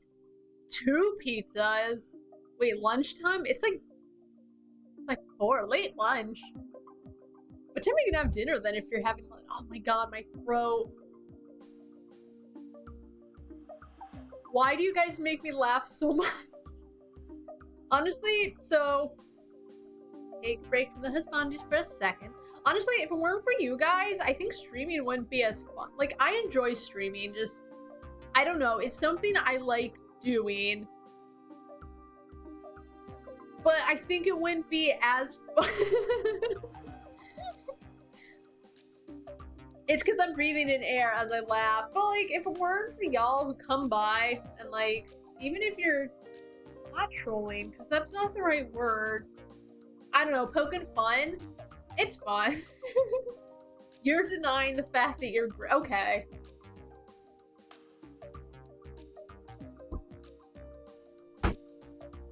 So it's like, and thanks to viewers like you. Oh, if I was thinking I could have done a fun animation like that.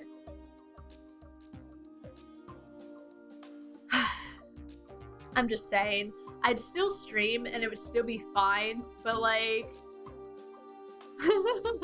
I always let everyone say positive things about me. If I legitimately think it's not true, I do say something, but sounds like if someone came to me, like a streamer, and they're like, you know, you just make the stream a little brighter, I probably do.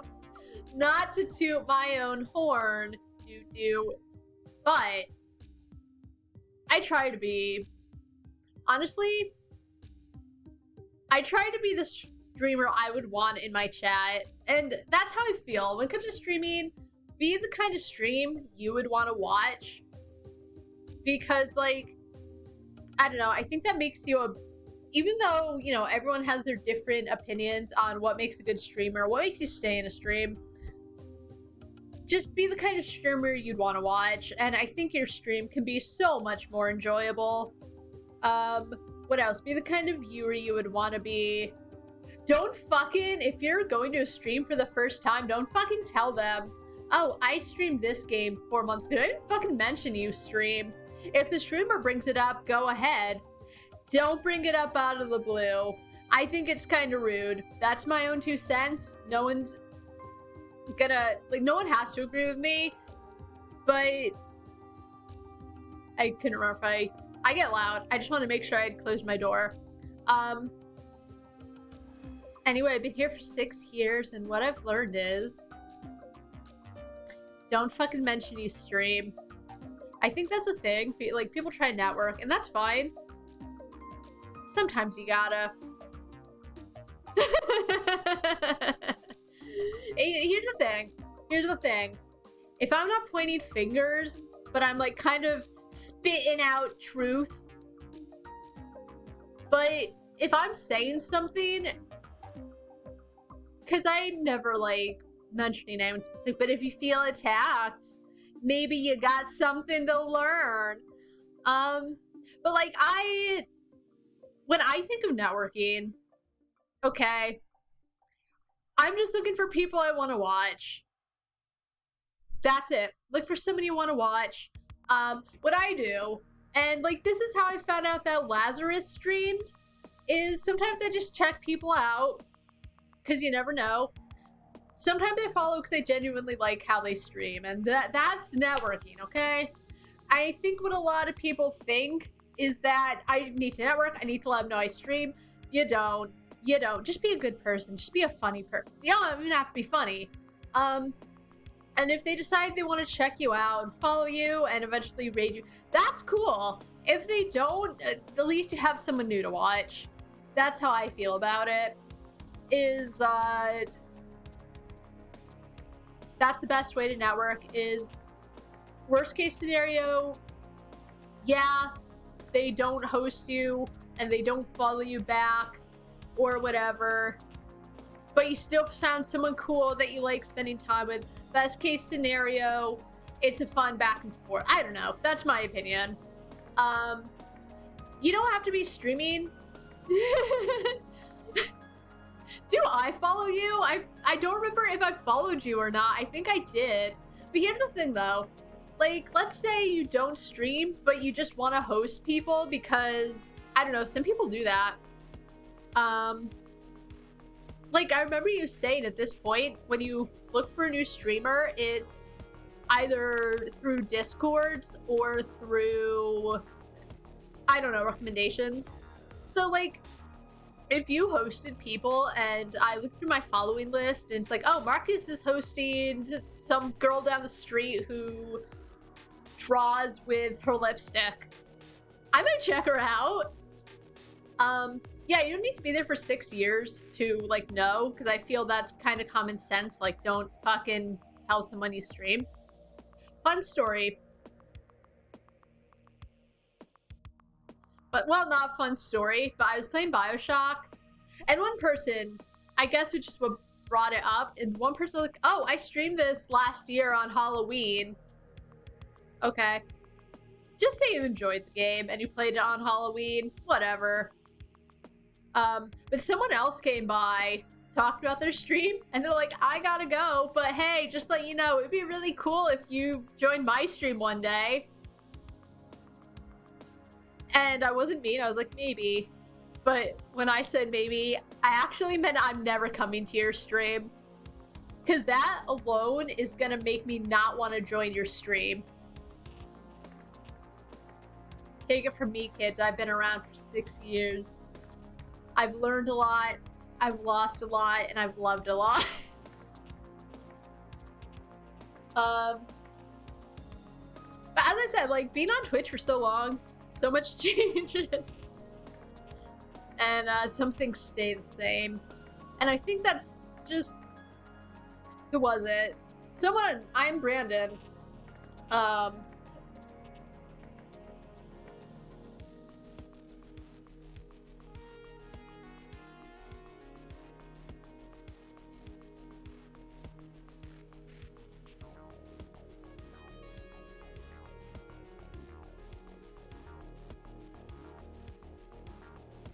Thank you. I muted it and I think I pressed it too many times. So yeah, September 2014, it seems like is a lot of people's 6-year anniversary. So like someone I follow, I am Brandon, he started a Twitter thread about like, you know, on my 6 years in Twitch, here's what I've learned. And I thought there was actually some very good tips in there.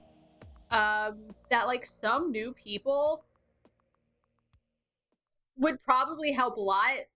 Like when I started, I never kicked anyone out, I never banned anyone, I never told anyone shut up because I'm not enjoying my stream. Like now someone is backseating, I'm on them, just quick, just shut your mouth.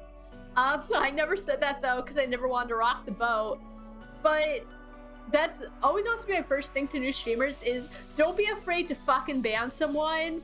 If you lose a view, you don't want them anyway. Back to the list. I think I just needed a quick break for my throat. And it feels a little better, even though I'm still coughing and hacking up a lung. But it's almost 4 and I'm not done. I don't think I expected to take this long.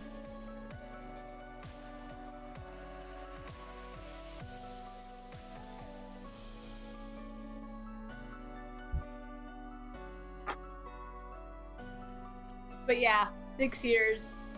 That's my advice. If you stream, don't tell anyone. Well, don't tell anyone in someone else's chat room unless they bring it up first. And if they don't bring it up, keep your mouth shut. They'll probably check you out outside of stream if that's what they do. Just don't follow just to get follows. Just enjoy people. Just enjoy your life. If you build it, they will come. Anyway, back to the list. Next up, we have Malrith from Dragon Quest II, but more importantly, Dragon Builders 2. I played Dragon Quest II. I never beat it. The Dragon Quest games are alright. Not my cup of tea. I got the first 3, and they were entertaining. Anything great? No. I think that era of games weren't bad by any means, but but they didn't have a lot going on. I did think it was neat in Dragon Quest 1. There was a princess, she's kidnapped by a dragon. People mention this. You do not have to save her. You can keep her there forever. And depending on whether you save her or not, you get a different ending. It's cool. For the Nintendo, that's cool. I guess you got me pregnant once. Malrith. How old's the baby? What's the baby's name?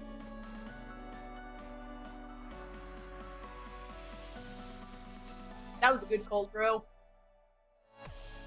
Probably the best cold brew I've had. Alright, so Malrith. Dragon Quest Builders 2. He showed... Nice. That's a good name. I hope Lil Mallet's doing okay.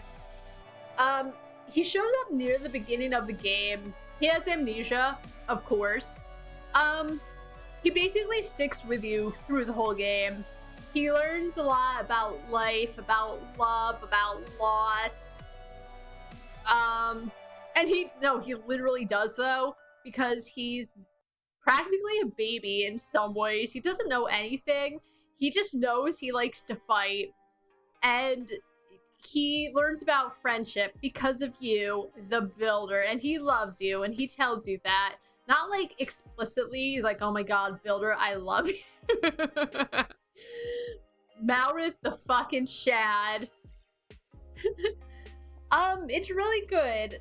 There's one bit where it's not Malrith per se, like he gets something in his head and it's honestly shitty cliche anime bullshit, which has to happen to create drama, but my problem with it is it doesn't quite go with how Malrith has been so far and how the game has gone so far. So I get why it has to happen, but it's complete bullshit. Sorry, you can do drama other ways, but it's not Malrith's fault, okay? He's just living his best life. But Malrith is pretty good. He always builds you up. He tells you how great you are.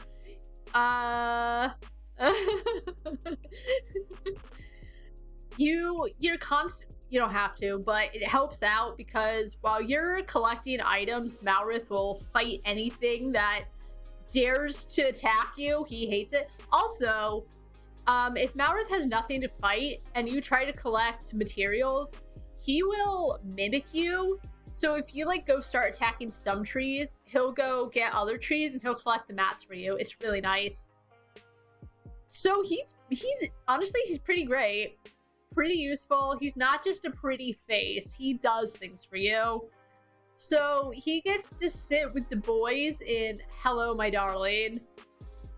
I wish I had a better picture of him, but there's not a lot of chances for one. I do have a pretty good picture of him in the builder, but his back is to the camera. He's not a Chad, he's a lad. He's a mad Chad. So next up, Malrith's pretty great. I wish you could dress him up. That's honestly my only complaint, because you can dress up the main character, but you can't really do a lot for Malrith other than, yeah, throughout the whole game, he's one or two of those at any time. You can't dress him up. That's kind of sad, but he's always everywhere with you, talking about how great you are. What could be better? So, next up, the love of my life, the waifu that started it all.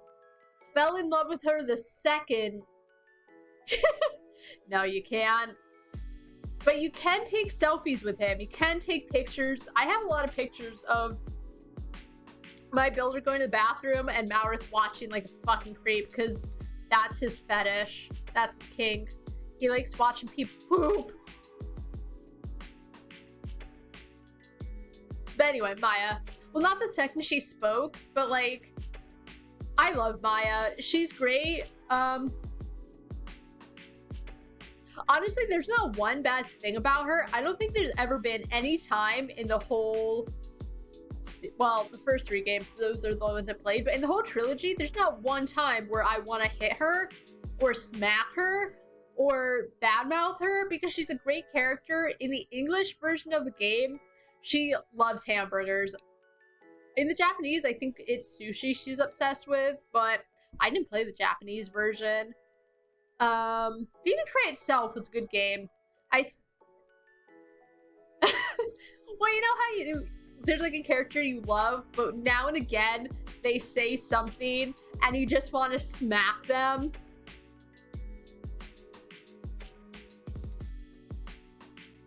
I've never had that. See, even Garrus.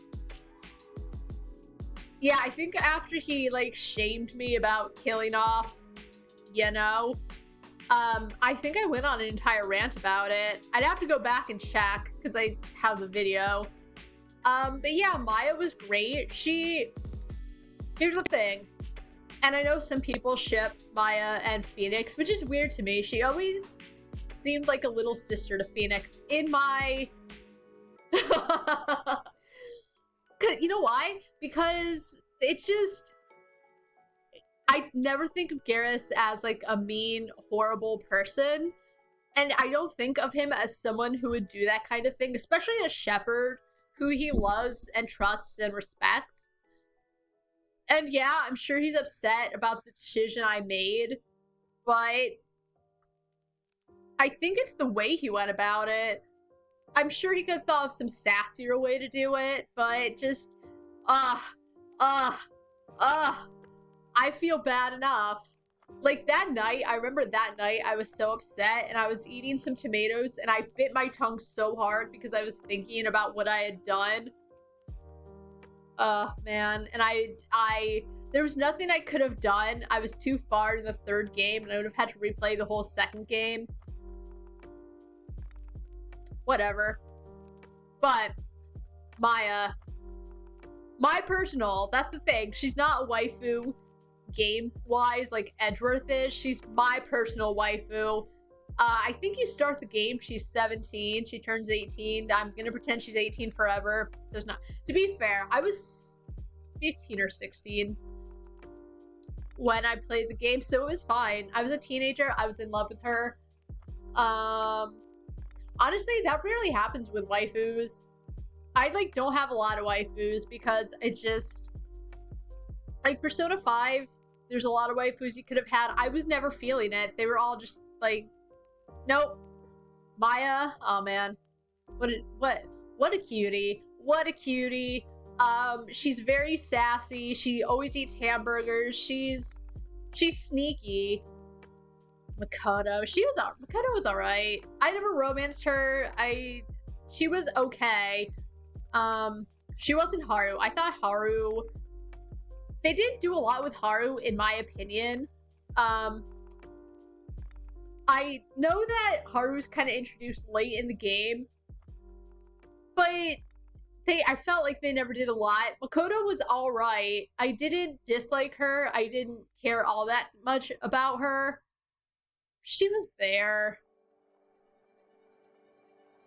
Whatever. Her hair was cute, though. Yeah, that was okay. The Kawakami thing. Wait, why do you regret it? My biggest problem wasn't Kawakami. It's just her backstory. I felt went against what was going on, and like I'm trying to make up for this bad thing that happened to me, but I'm gonna also get myself in the very same situation that got me in trouble in the first place. That was my biggest issue with the Kawakami romance. Is it just... I mean, to be fair, there's like a 20-year difference.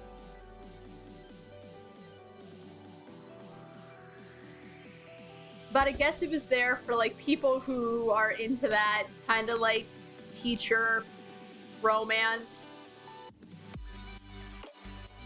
Yeah. If I never even started a romance, because after you find out she was the weird maid, I never talked to her on...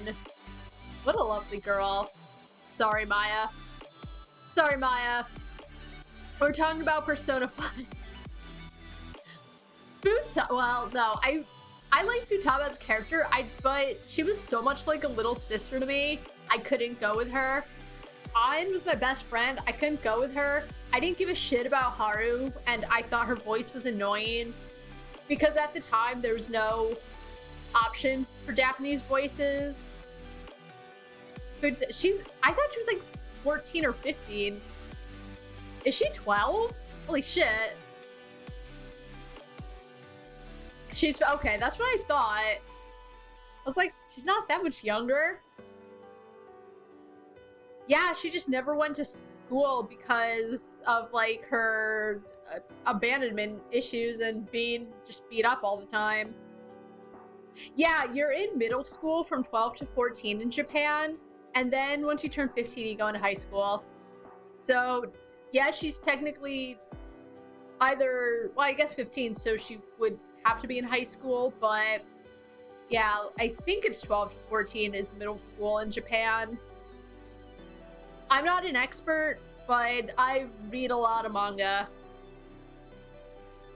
Anyway, Maya is my angel, and I will never leave her. She's a cutie pie. Her cousin's fucking annoying.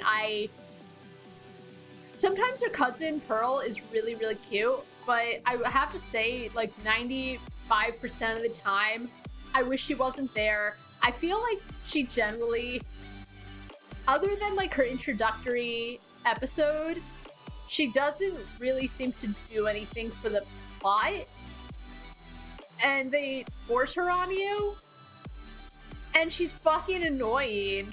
She's like 6, but I don't like her at all. That's not Maya's fault. She can't just like leave her 6-year-old cousin to fend for herself, so I understand why she's always with them, but anyway, I would die for Maya. Yeah, you know what, fine, she could be before Camo Frog, because despite everyone else that's in the I would die for them list, I would die for Maya the most. So, Tales of Zestiria, or as I honestly call it, basically, I talked about how I love Camo Frog so much, but Maya is better than Camo Frog. I met Maya first, she was the very first, Maya all the way. If there was a big fight, if I had to choose one person from this whole ass list, sorry, literally everyone, I would have to go for Maya. I don't think anyone will ever change my mind. If they can make marriage, it would be, first of all, a shit show, but if they can make marriage between 2D waifus and real life, I'm pretty sure I would marry Maya.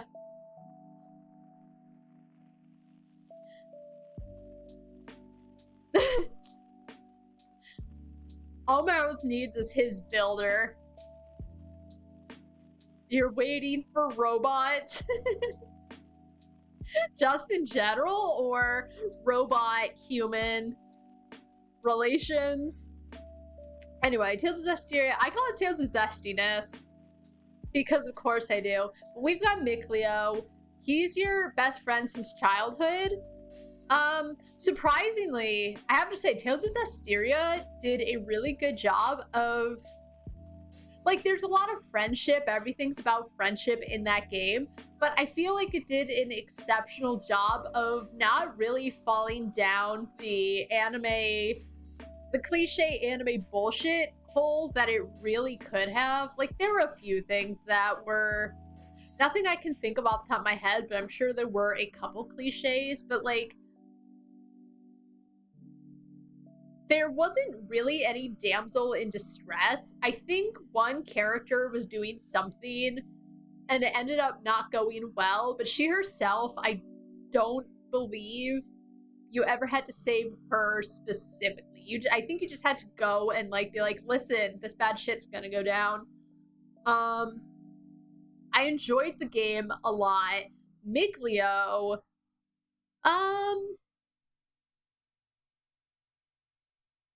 they never outright say they're dating ever, because they're not. It's just like friendship. But sometimes the way the main character Saray talks about Mikleo is real cute, and like he doesn't want anything to befall his baby boy Mikleo.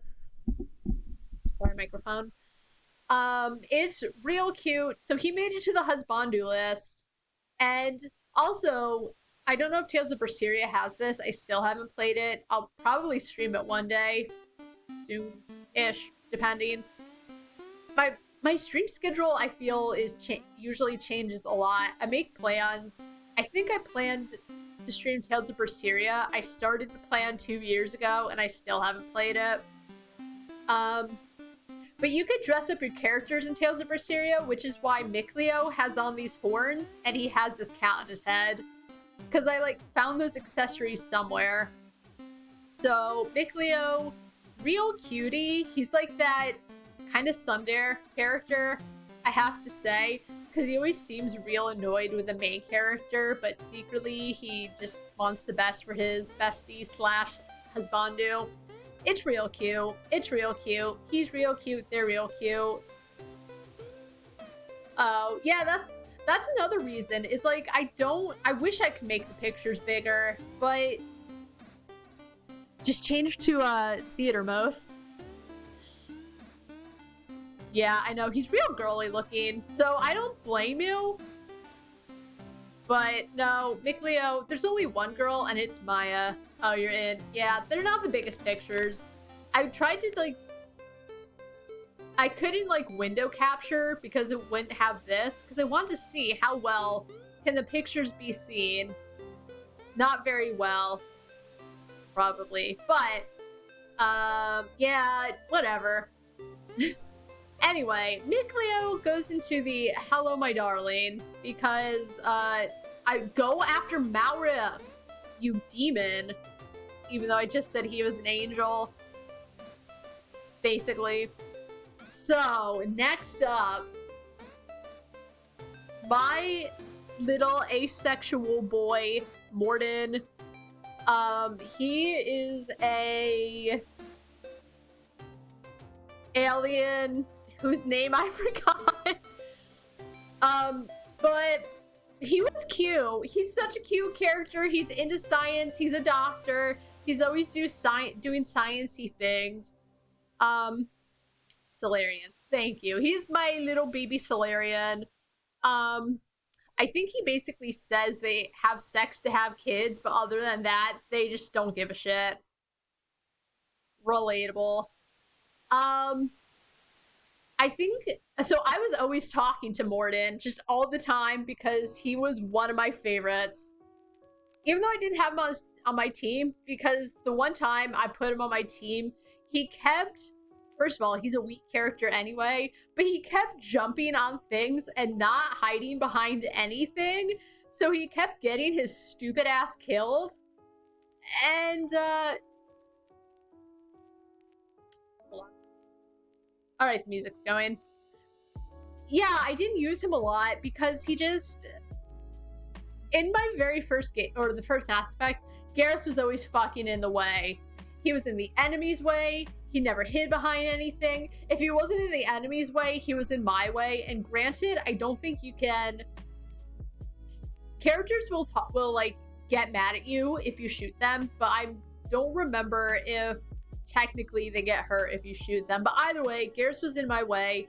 But he never died so much as the one time I put Morden on my team. But despite that, he talks so fast. That's one of the things about Solarians, is they talk so quickly because they have such a short lifespan. They only live for like up to 40 years. Based on how Morden talked, he was probably like late 20s, early 30s. They don't have particularly long lifespans, so they think really fast, they talk really fast. And Morden was no exception. He was always doing sciencey things. I talk to him all the time, and I think at some point he's... Oh my god. So I think at some point, it's like Morden wants to talk to you, and I went to talk to him, and Morden was like, listen, I know you like me. Please don't take offense. I don't like you. Basically, like, I'm not interested in having sex with you, but I'm very honored that you like me so much, but I'm gonna have to put you down gently, or turn you down gently. I accept it. I'll admire him from afar, but I think you could live 500 years, Marcus. But yeah, Morden is lovely. There's nothing to hate about him. If you hate him, you're Beelzebub. And I'm not gonna think any other way. Sorry, he's great. Sorry, not sorry.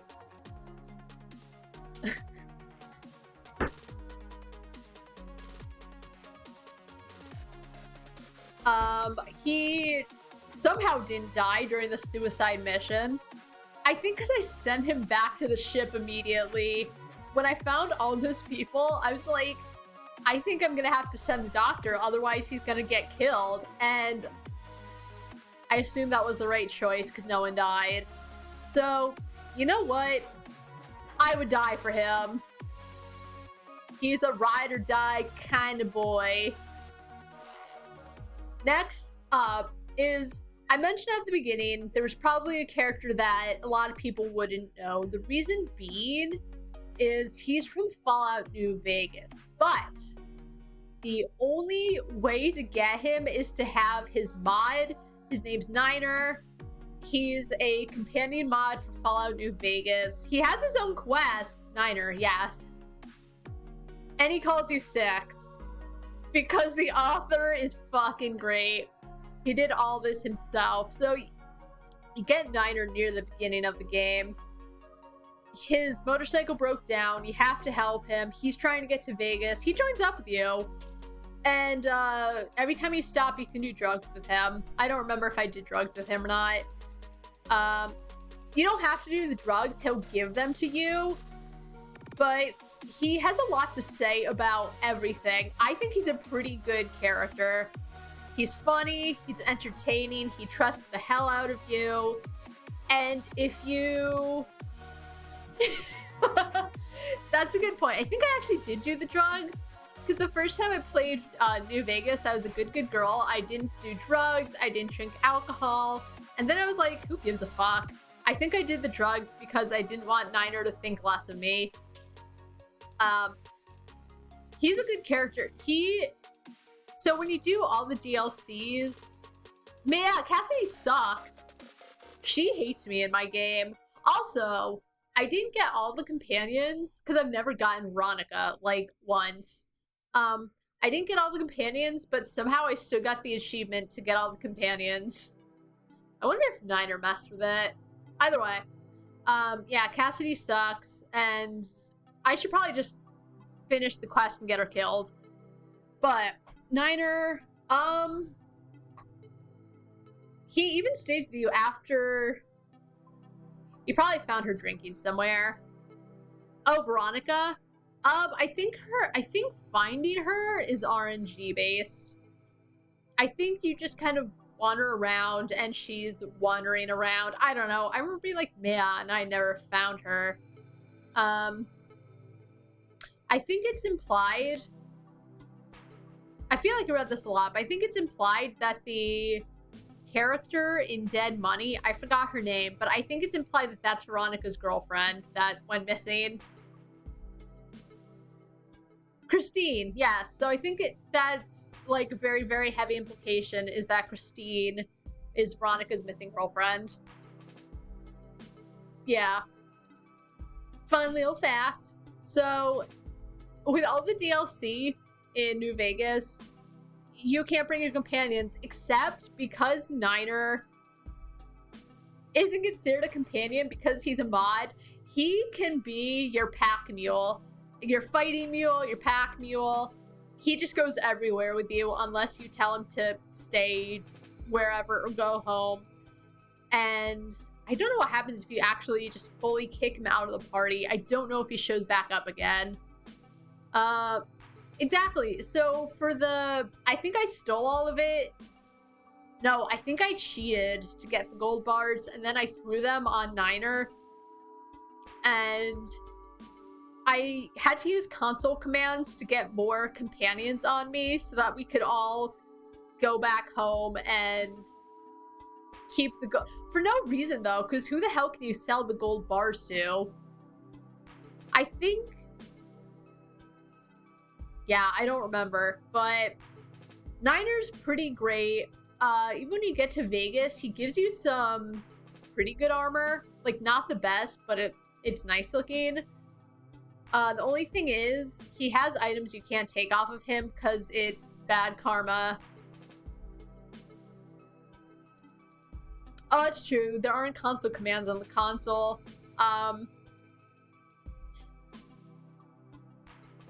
Yeah, I know it's there, so you get killed off, and the moral of the story is don't be greedy because that's how dead money started, or stupid bullshit like that.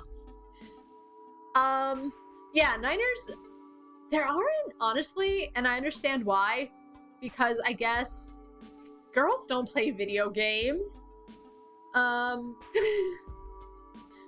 But there aren't a lot of male companions that people are modding. Niner's one of the few. He's pretty great. So it was a joke because I was reading, I don't remember what the comments were about, but some girl was like, us girls are the 0.000.1%. Yes, we play game. Like, it was some bullshit like that, which, you know, like, because I hate when it's like, oh my god, some big shock, girls play video games. Like, yes, I know it was probably not as much 30 years ago or whatever, but it's 2020. There's so many video games now. Like, shut up. But anyway, there aren't a lot of mods for male companions. I grabbed Niner. He was a cutie. Yes, you can, but only if you give me 50,000 bits first, and then maybe you'll get my Snapchat. Them's the rules. So yeah, Niner's pretty great. I would definitely, if you play New Vegas on PC, I would recommend him.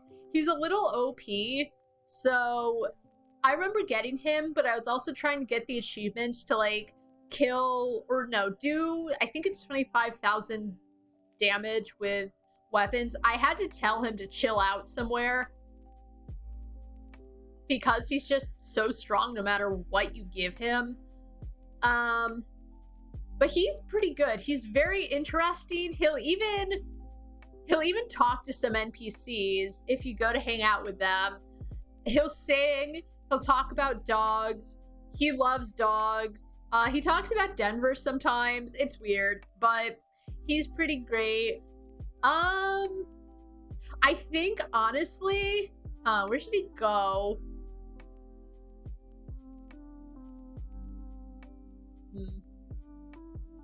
I like him a lot. I think he'll go and Be Still My Beating Heart because he's a good character. He's so great.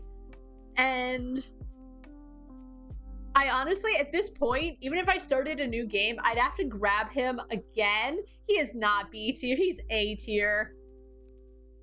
I can't imagine Fallout New Vegas without him. I feel bad for console players that can't have Niner. Like, what happened? Oh, so there is a scene with him. I think when you go to Novak and you both get into a room and he asks, do you have anyone? It's not for a romance thing. He's just curious. And if you say you do, you can either say, oh, I have a girl waiting, or oh, I have a guy waiting, or you can say, not yet. It doesn't matter. But he'll basically say, hey, listen, even though you have someone, please don't forget about me. Or something. It's cute. He's a very well done mod, I have to say. Yeah. So next up, Prompto Argentum from Final Fantasy 15. Oh, he's so good. He's so cute. Just help me forget. He's a druggie with a heart of gold, okay? But Prompto, he is a photographer, first of all. Love him for that. He's basically your camera mode. And I like that... You no, he doesn't. You're so mean.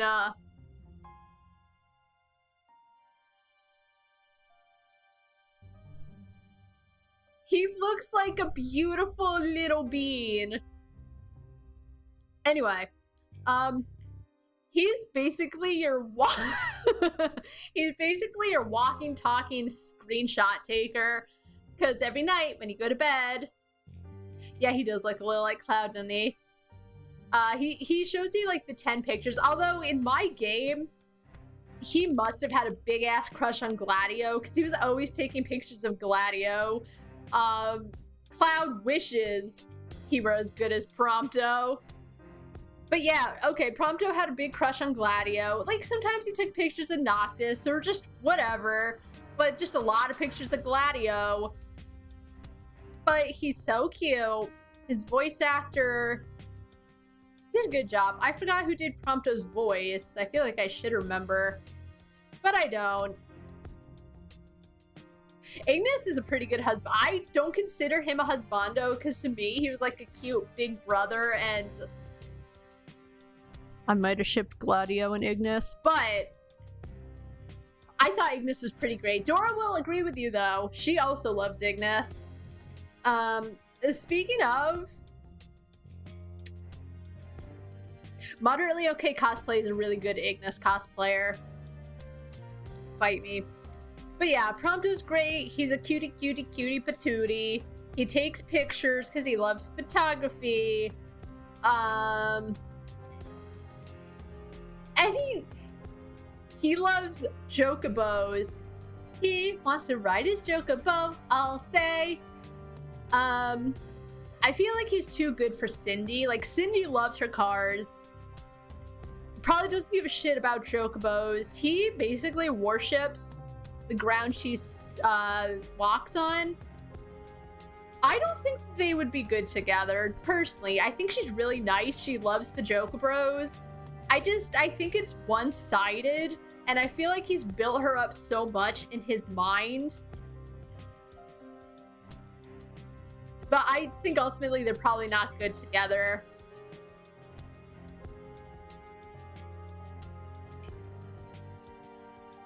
But that's just me.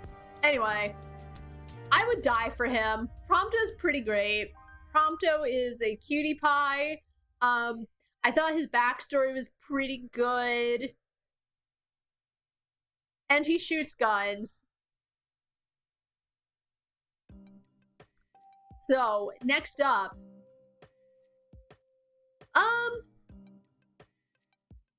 I never thought of him as a husband. Like, he's cute, but everyone on my list, well, I don't know. Arden's cute, but I never really thought of him as a husbandu, and everyone I chose, I probably had really good thoughts about at some point, but, like, Arden's good looking, but we'd probably have way more people on this list if it was every character I thought was attractive in some way. So, I gotta pee again. I'll hold it. So Raoul, Fallout New Vegas. Again, fucking ghouls are the best. I want some Fallout where you play as a ghoul, or you have the option, not just like mods. I know you can mod it to play as a ghoul, but I just want full-blown ghoul worship. Okay?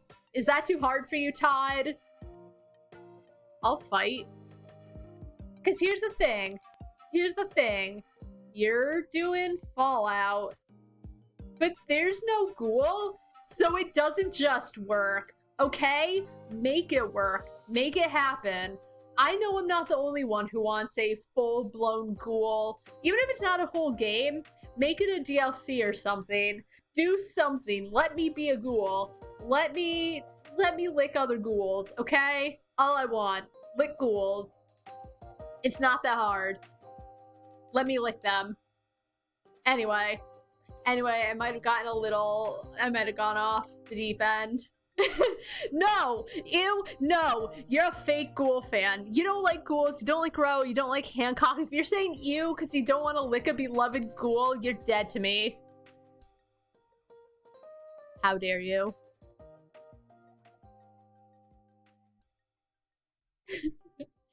So Raoul's pretty great. He's sassy as fuck. You find him, I think he's been taken prisoner somewhere. No, ghouls aren't dead, they're undead. No, they're not even undead, they've just been super irradiated. So they're practically zombies, but not quite. So anyway, yeah, Raoul, you save him, he's sassy. He repairs things for you. And you can dress him up in the raider outfits, and he looks really good in it, and it's a lot of fun, and I dress him up a lot in different outfits. Same with Hancock. Hancock looks really good in casual clothes. Off topic again. But I loved Raoul. If you like leave him, he just is like, sure, yeah, I'll just sit here out in the open while you go off with your 80 guns, and I'm sure it'll be fine. You gotta love a sassy boy. He gets his does he? I thought the sombrero was just something you could put on him. He might. That might be a thing. If it's on the console, it's probably on PC. But yeah, Raoul, I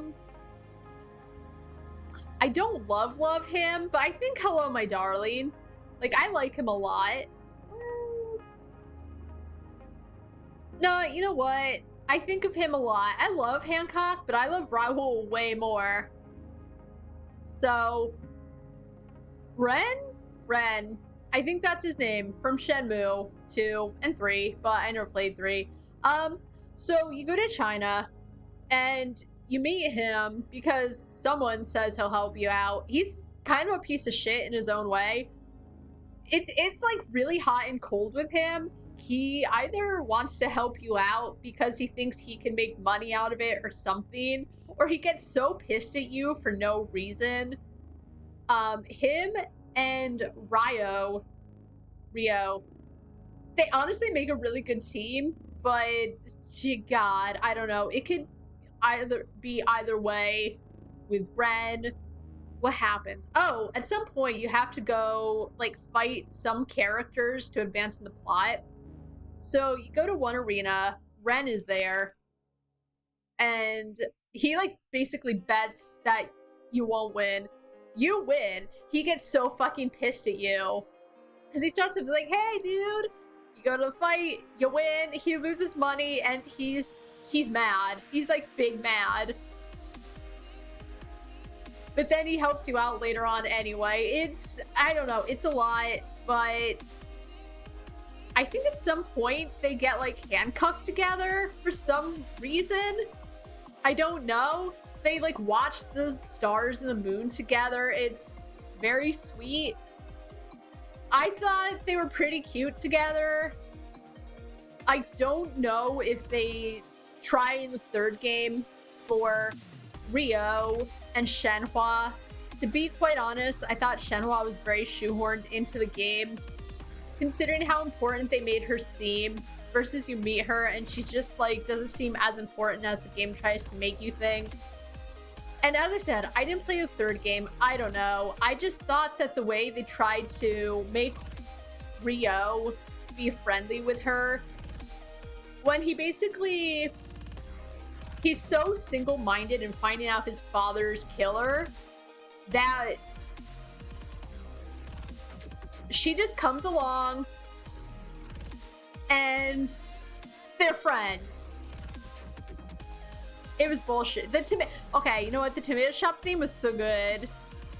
I wonder if I have it on Spotify. I should check later. But that's just my opinion. I thought Rio and Ren were good together. So,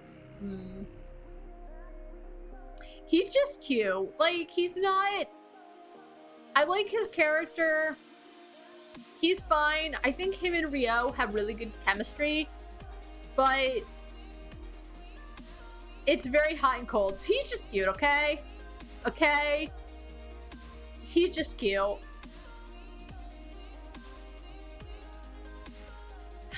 Next up is Ryan. He's from a cute little indie game called Don't Give Up a Cynical Tale. I enjoyed it. There were some things like wrong with it. The storyline was fine. I really liked the main character. It was very funny. There were a lot of really good video game references. And it was all made by one guy. His name's Tristan. He's great. He's working on a second game called Kind Folks.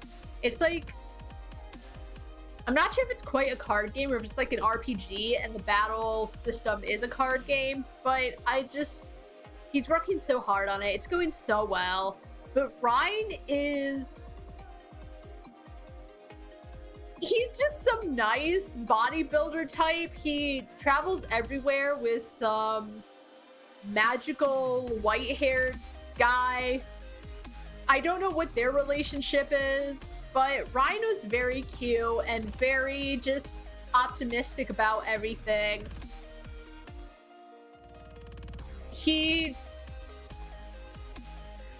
I think he like says you're not getting enough gains at some point. Like I don't want to say he's a musclehead because he doesn't go over the top with, oh my god, I'm such a strong boy, but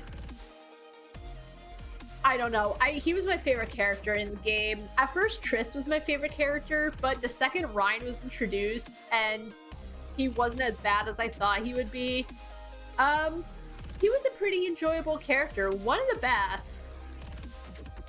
I think he is, they're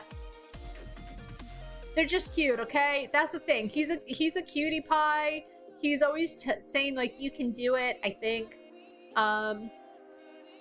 You can spar with him, and there's even an achievement to win against him. He's really fucking hard, though. Like, I tried, and I got my ass handed to me. Eventually, I'll figure it out. And then there's one hidden achievement. I might beg the dev to share secrets with me. I don't think he will, but it's worth a try.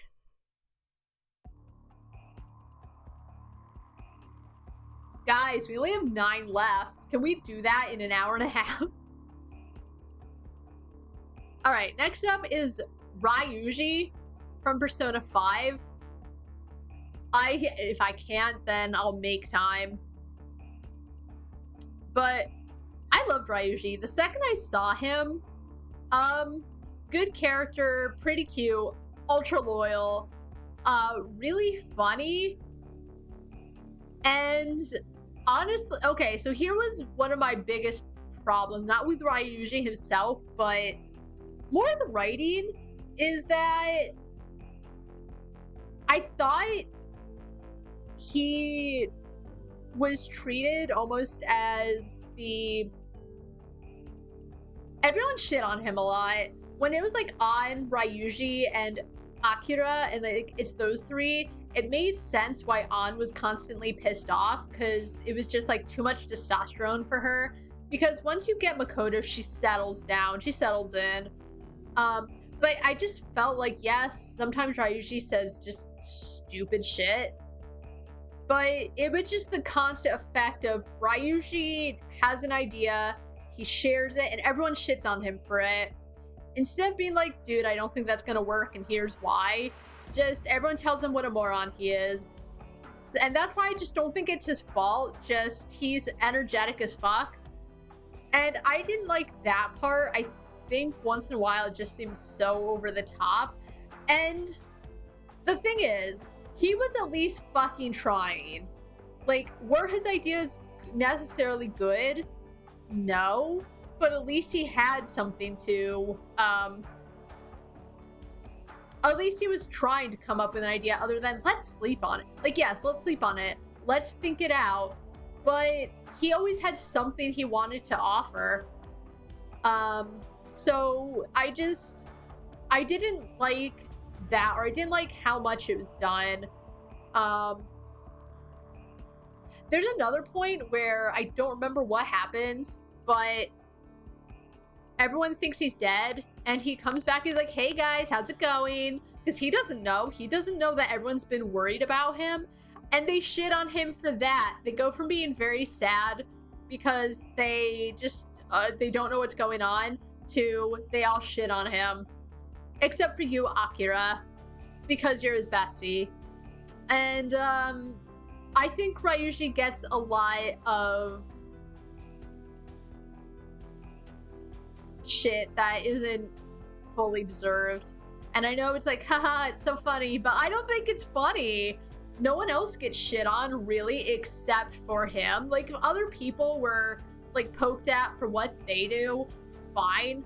It seems more balanced, but they're really not.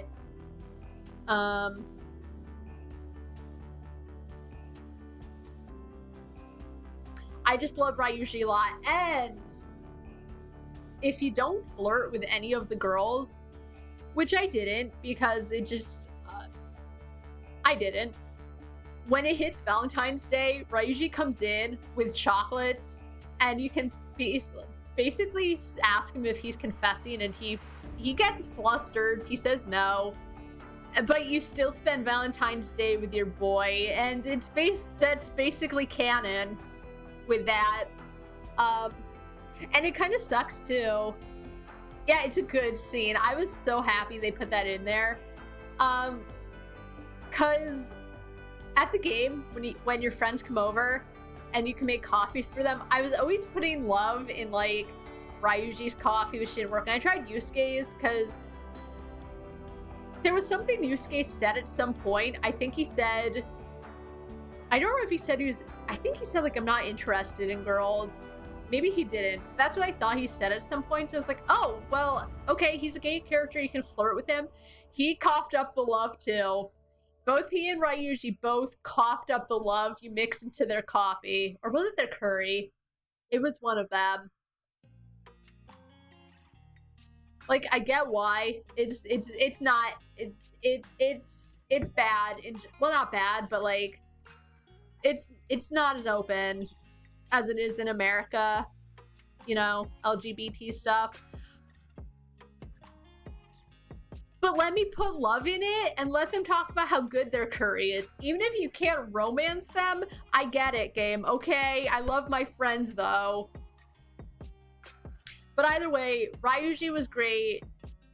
Loved him a lot. Their friendship was so cute. I don't think I would die for him. I love him a lot, but I don't think I would die for him. So I think he's in Be Still, My Beating Heart. What a cutie. Also, fun fact, the guy who did Prompto's voice also did Akechi's voice. Anyway, Sabal, Far Cry 4. What can I say about Sabal? He was cute. He was cute, so I sided with him.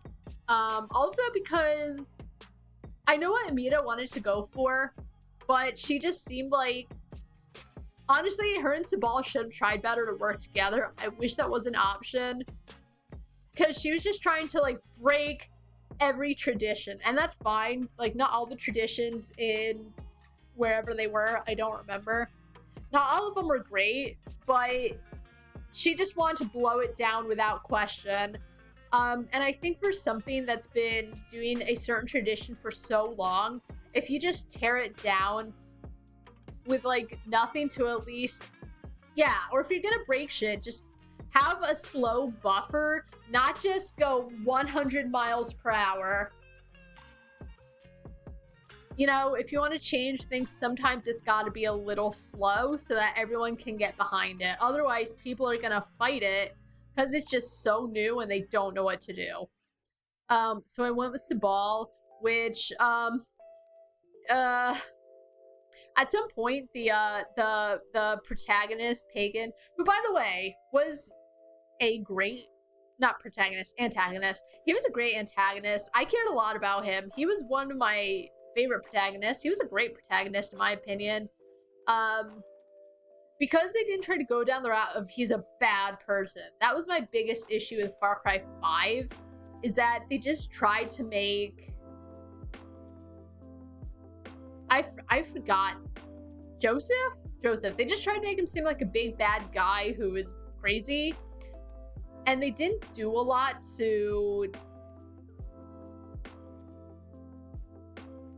It just felt... It felt like they made him bad to be a bad guy. They didn't do a lot to make you like him. He didn't seem like a gray area type of villain.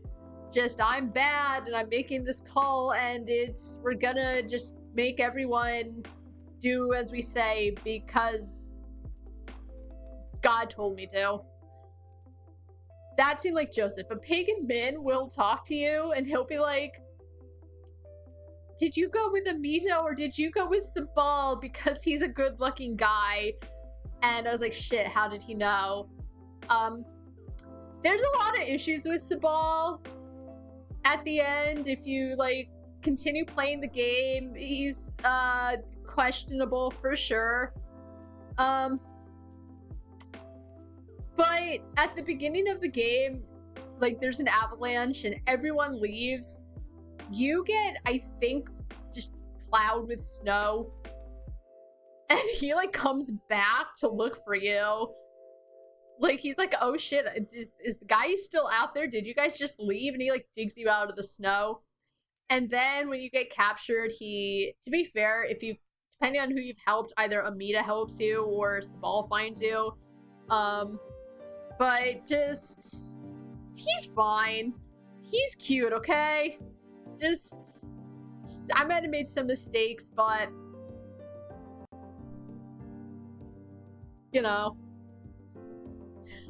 Alright, Sinclair, BioShock 2. I forgot how he got mixed up in all of this. He was like the head of something.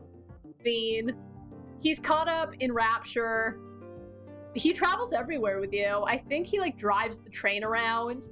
And while you're out trying to like unlodge the train because it's always stuck, he's always like chatting with you. He helps you out on your adventure. He's pretty great. No matter what you do, like he'll always give you his opinion on the matter. Because I think there's a couple characters, you can kill them or you can leave them. He'll give you some backstory. He'll explain who they are. I think sometimes he even says what he might do. I don't remember, it's been a while. But no matter what you do, he's like, well, if that's how you feel, that's okay. That's okay. I'll give you a massage. No, it never gets to that level. And that's fine. But I thought he was a pretty great character. He had a nice, deep, southern voice. He was a doll. Stuck with you. He never talked bad about you. He gave you background. He was kind of a lore master in his own right.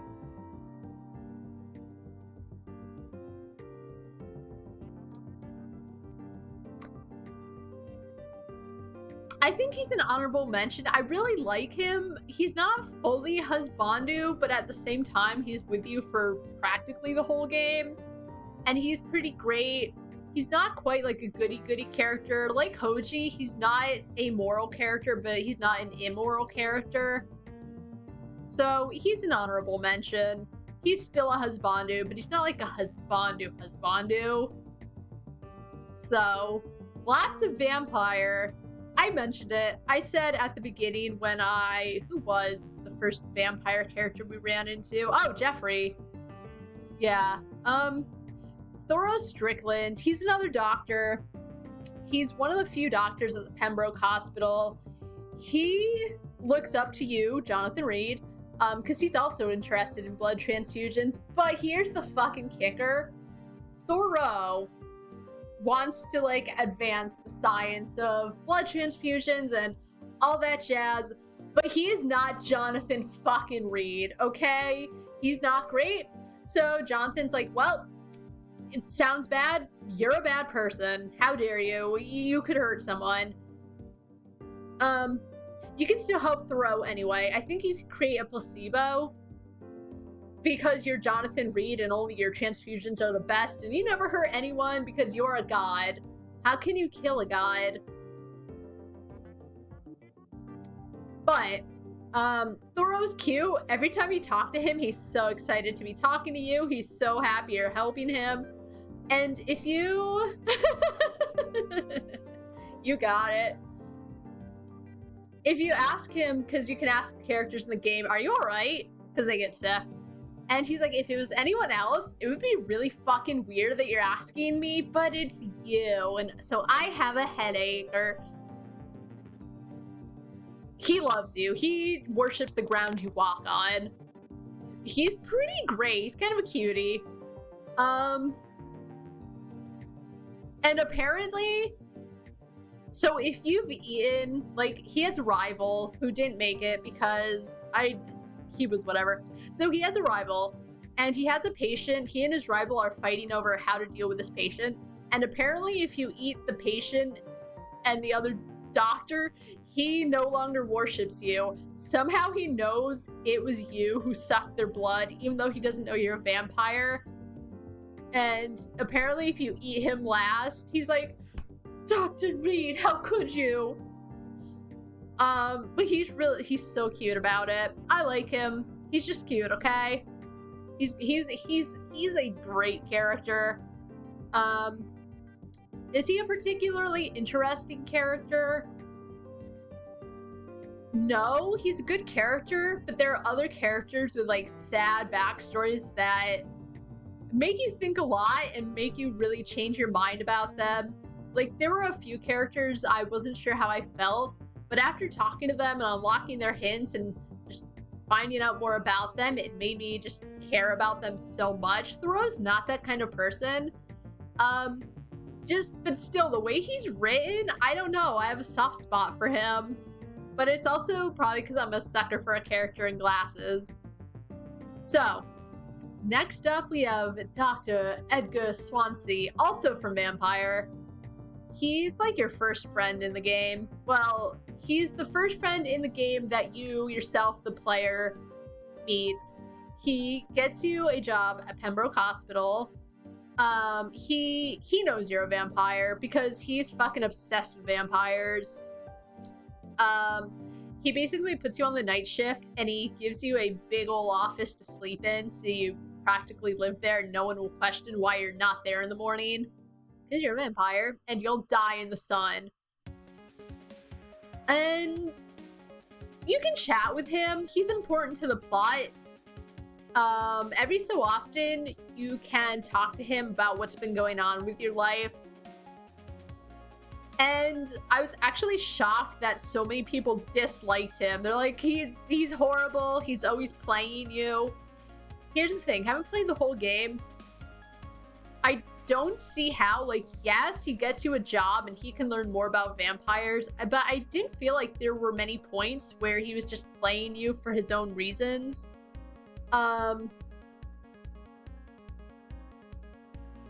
Did he do questionable things in the game? Yes. Jonathan hates him immediately when some plot point sticks out and comes out that I won't mention. And that's the thing about Jonathan Reed. I'm gonna go on my usual tangent about why Jonathan is the worst. So, Edgar does a bad. He doesn't mean to. He doesn't know it's a bad. He's just wants to further science. He does a bad. It's bad. And Jonathan is not about it in any way. He's bad, he's stupid, he's unethical, how dare you, I trusted you.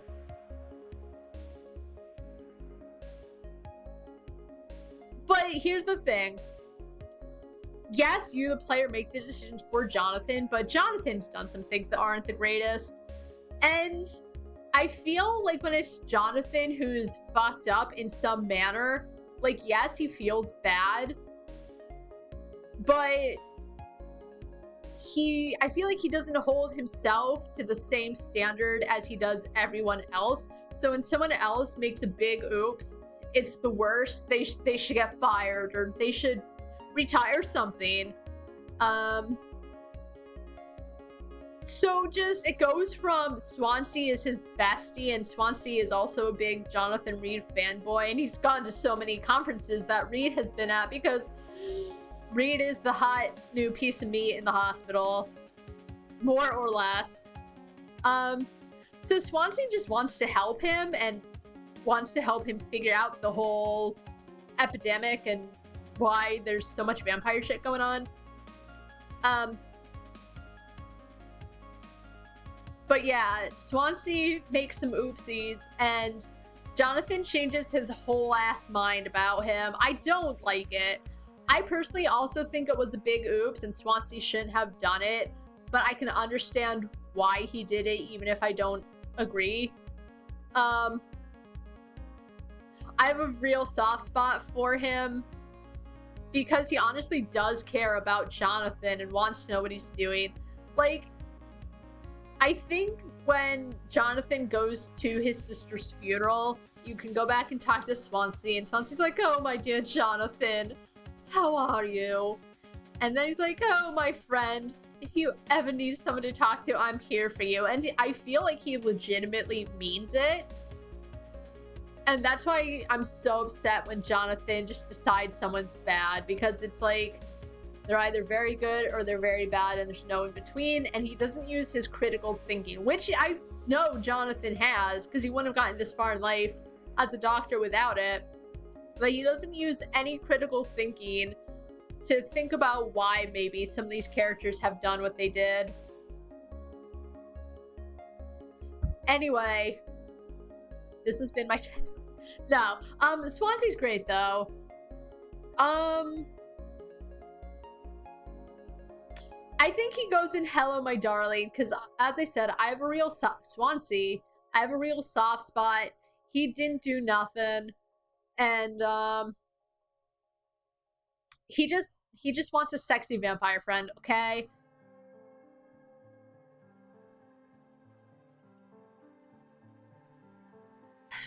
Okay. Down to the last 4. It's 5 o'clock. I did not think it would take so long. It's because when you get me on the topic of husbandus. By the way, it's talked about how it's not pronounced husbandus. It's actually would be Husbandu, but I pronounced it wrong on purpose, and sorry, Dai-chan, but I'm gonna call it Husbandu. Anyway, so we are at, his actual name is Fergal, also in Vampire. His actual name is Fergal, but the second I saw him, all I can think of is sexy Thanos. And I'll tell you why. Alright. I'll tell you why. Because, I mean, look at how well dressed he is. Right? So I thought he was sexy Thanos. He's very muscular. He's very well dressed. And I mean, come on. Come on. He's handsome. He made it. I wasn't sure. He has the Infinity Gauntlet. I wasn't sure, because I was like, he's really not that much of a husbandu. But, Lazarus said that basically threatened to destroy my whole streaming career if I didn't put him in the husbandu list. So here he is. But I always thought he was cute. And I'm glad I wasn't the only one. Well, you know, I don't know. But he made it. He made it in. Sexy Thanos. I know I say this a lot. It's not the character. It's how the game tell him. No, Lazarus wanted sexy Thanos. I was the one who was unsure. Why did you fight Lazarus is great. I said, is it, I think he's kind of attractive, and Lazarus basically said, oh good, it's not just me. Or maybe it's when I said he looked like Thanos. We both agree he is sexy Thanos. But anyway, so sexy Thanos' character is, he is part of Club Ascalon, or the Ascalon Club. I don't remember which it is, but it's basically the Grand Vampire Club in London. And sexy Thanos is the bodyguard, the bouncer. He keeps everyone safe. He tucks them in at night, gives them kisses, tells them stories. And I don't remember. He comes out of somewhere and he's mad because you're putting out unwanted attention on the vampires, and they're trying to keep a low profile. And Friggle doesn't like that. Fine. He vaguely threatens you and leaves. You find him in the sewers. I don't know what he's doing down there. He's killing basically skulls, which are lowly vampires that don't suck blood, but they eat flesh or something. So he's fighting skulls. You find him. He hates you for some reason. And you fight, and you win, obviously. Well, unless you don't win, because he was kind of hard for me, but that's because I was going with the, I basically wasn't sucking anyone's blood, so I didn't level up as quickly. So you fight him, you win. And that's when you honestly learn that he's been the big bad bodyguard for, like, at least 100 years. It's implied he's a very strong boy, because he's a Volkod, which is, like, a certain level of vampire. They're like very strong but very slow. Once you find out their strategy, they're pretty easy to fight. But anyway, so he's this big bad. You're still a baby vampire, and despite all that, despite how strong he is according to like everyone at the Ascalon Club, you kick his ass like no problem. I don't remember if like new vampires are so strong because they're new and they haven't learned to integrate into society or whatever. I thought it was a little bullshit that he's gone so quickly. Like, what was the point? And that's one of the things. As much as I, like, love Vampire's story, I know the point is, oh my god, Jonathan's so strong, the Ascalon Club wants him. But I was hoping what would happen is Fergal kind of falls and you meet up with him later. Because that would make more sense. You, like, now that you're a stronger vampire, you fight him again because he hates your guts, because he feels threatened, or whatever. Something like that would have made a lot of sense. But no, you find him, you fight in the sewers, because of course you do. And you win, and no one misses him. I think you can win their first creep. Yeah, well that kind of is the thing. And they mention it too, like how long can you go without sucking blood or something. Yeah, they I think one character, your love interest in the game, mentions it. But exactly, like that's the thing, is at that point I think they expect you to have eaten one or two people. As I said, I didn't.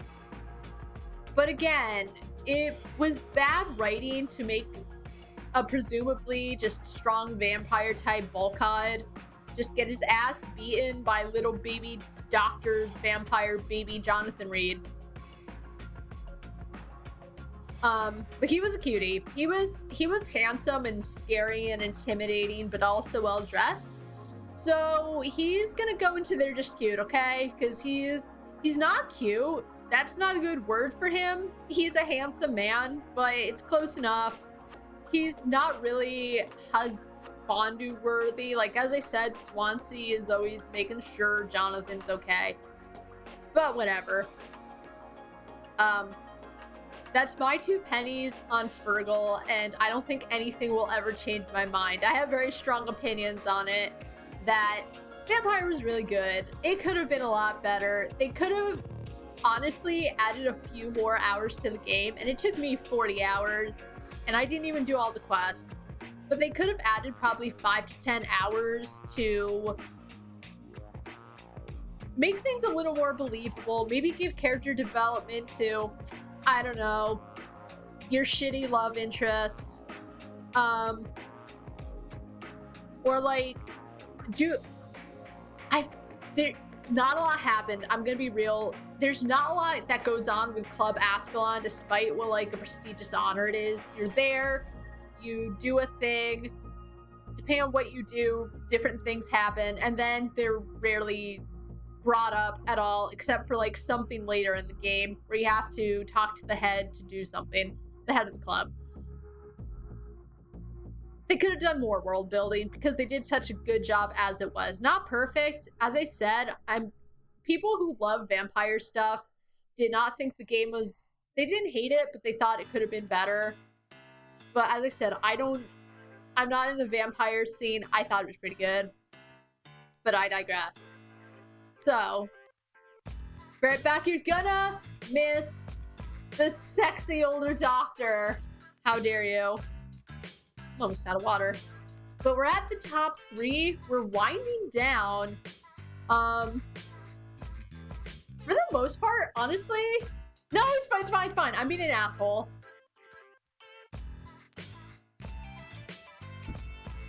With the exception of honorable mentions, I think it's actually pretty balanced. I didn't think there were so many people I would die for, but then when I got into it and I explained how much I loved everyone, there's a lot of people I would die for. Alright, so, last vampire character, Dr.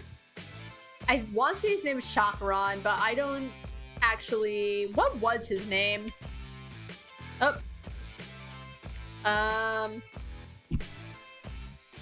Tippets, vampire. What was his name? Corcoran. I was close. Alright, so... Dr. Corcoran Tippets.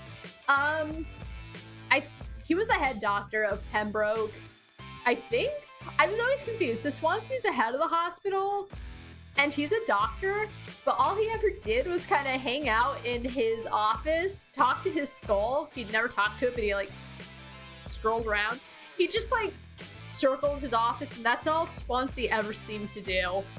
So I don't actually know, other than being the head of the hospital, if he ever helped out. He might have been part of the morning shift and helped out then. I'll never know, because it was never explained. Anyway, Corcoran Tippets was head doctor. Everyone loved him. Everyone looks up to him. But he's like, he talks like he's very old. To be fair, he's like, I think the wiki said that Tippets was 54. Or Tippets is 54. I'm saying was, but to be fair, I did eat him in my achievement run. So he's 54, and he's head doctor. He made one mistake one time.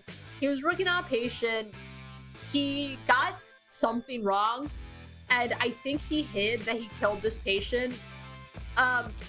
Jonathan, again, fucking hates him about it. He finds this mistake, says, oh my god, I can't believe that you hid it.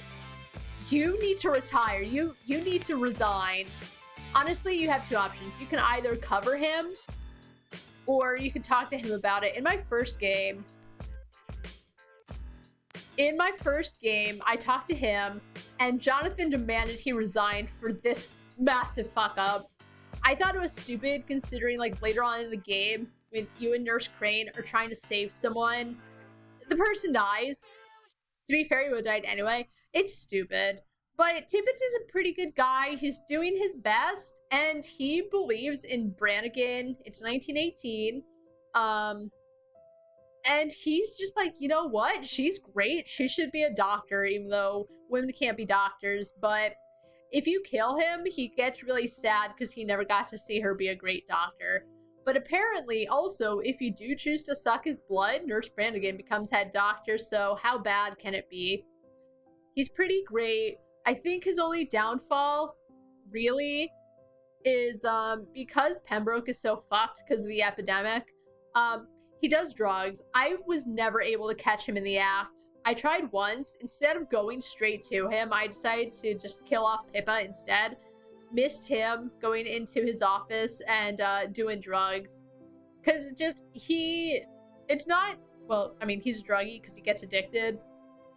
But it's because he just wants to stay up and do medicine and help all his patients. That's, like, the worst thing about him, and it's not even that bad when you really think about it.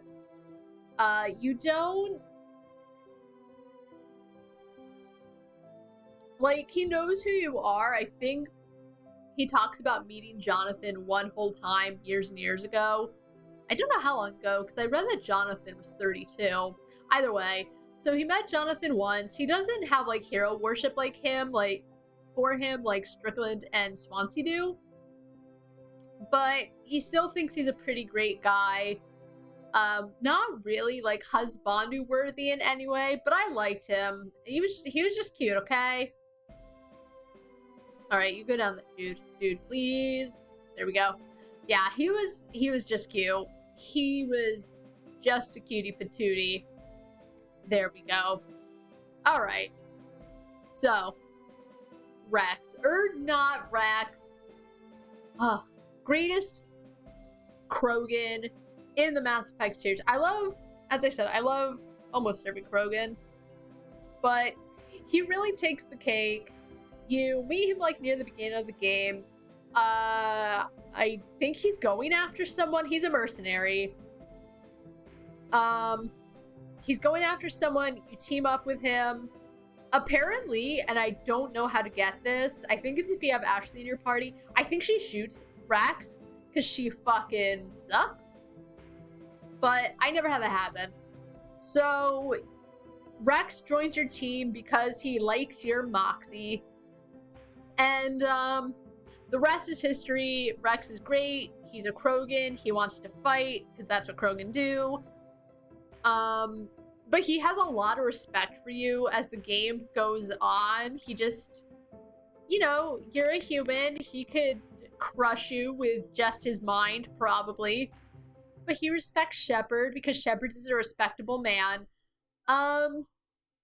Rex is great. He's pretty strong, even though he was really fucking annoying in the first game. Not because of him as a character or anything. Because of the battle system. It wasn't the greatest. I liked it. I didn't mind it. Was the fighting the worst? Welcome back. Was the fighting the worst in the first game? Well, I said in the first game. In the series, yes, but I didn't mind it. A lot of people were acting like it's this archaic fighting system. It wasn't that bad, honestly. It wasn't the fastest. I felt like it was pretty slow. I didn't mind it. I died a lot, but whatever.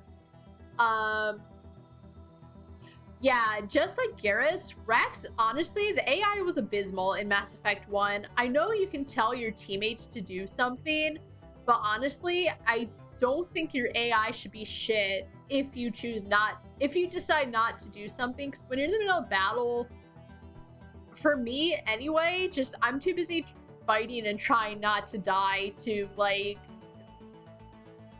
just,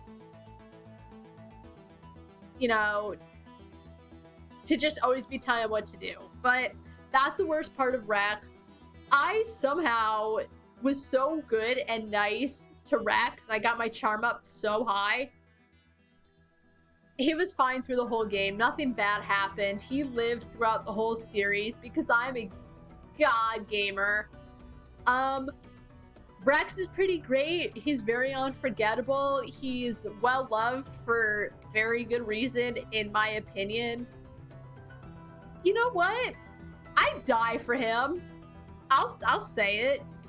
I'll say it. Rex is great. Rex and Garrus, they were like my boys in the first game. Second game, it was Rex and Grunt. Third game, it was not Rex and Grunt. I wish it was Rex and Grunt. Garrus and Grunt. Third game was Garrus and Kaidan.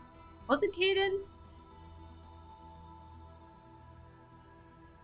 I think I mostly used Garrus and Kaidan. I think the only times I didn't is when Edie forced herself into the party, but that was more like end stuff. My two husbandus, always with me. So, last husbandu, last but not least, Zach from Lorelei. To be honest, I kind of forgot about him, not because I thought he was bad. I loved him as a character. Because I had to go through my Steam list, like, well, what games have I played? Then I remembered, oh yeah, there was 11. Well, He could be a love interest. You can decide that you don't give a fuck about him, but I did. He was sweet. He's a game developer who's had a lot of shitty games. Apparently, if you decide to go into his little backstory, is he's made games. I think he'd like his first one he put a lot of love into, but then you find out like the games after that he's just kind of making to try and make a name for himself.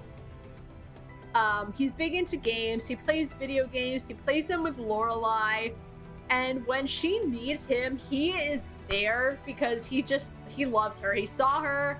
She was so cute. He just fell in love with her, and so he wants to help her no matter what. And he's very dependable. He helps you. He helps take care of your little sister. And you can either kiss him or leave him. Not leave him, but like just kind of leave him where he is. And I kissed him because I was like, you know what? That's my reward. I put so much time and love into this man. They better smooch. And they did. And he was a good guy. Let's see. Oh, this is another toughie, because I'm not like, I don't love him, but he's more than an honorable mention. I think he goes, see, I feel bad, because they're just cute, is like half people who literally are there because I thought they were cute, and half there because they weren't ranked high enough to technically fit in here, but Zach's just cute, okay? He's trying his best. So, that's the list. I would die for Maya, Hemofrog, Garrus, Goro-chan, Zhao, Morden, Prompto, and Rex. I still love Orin, Edgeworth, Grunt, Kaden, Niner, Raul, and Ryuji. Have really like a lot Arlo, Caius, Chumbucket, Endrins, Hancock, Jaspar, Lewis, Malrith, Mikleo, and Edgar Swansea. The cuties that aren't good enough to be like true husbandus fully are Colonel Sanders, Finn, Jeffrey, Jackie, Geob, Ren, Ryan, Sabal, Thoreau, which is a very underrated name, Sexy Thanos, Tibbets, and Zach. And the honorable mentions are Hoji and Sinclair. That was pretty fun. 3.5 hours later, my voice box is gonna crack open anytime. I drank all my water, had a lot of laughs. This has been pretty nice, chill, just comfy Husbandu stream. Just rating the Husbandus. Let's save this list.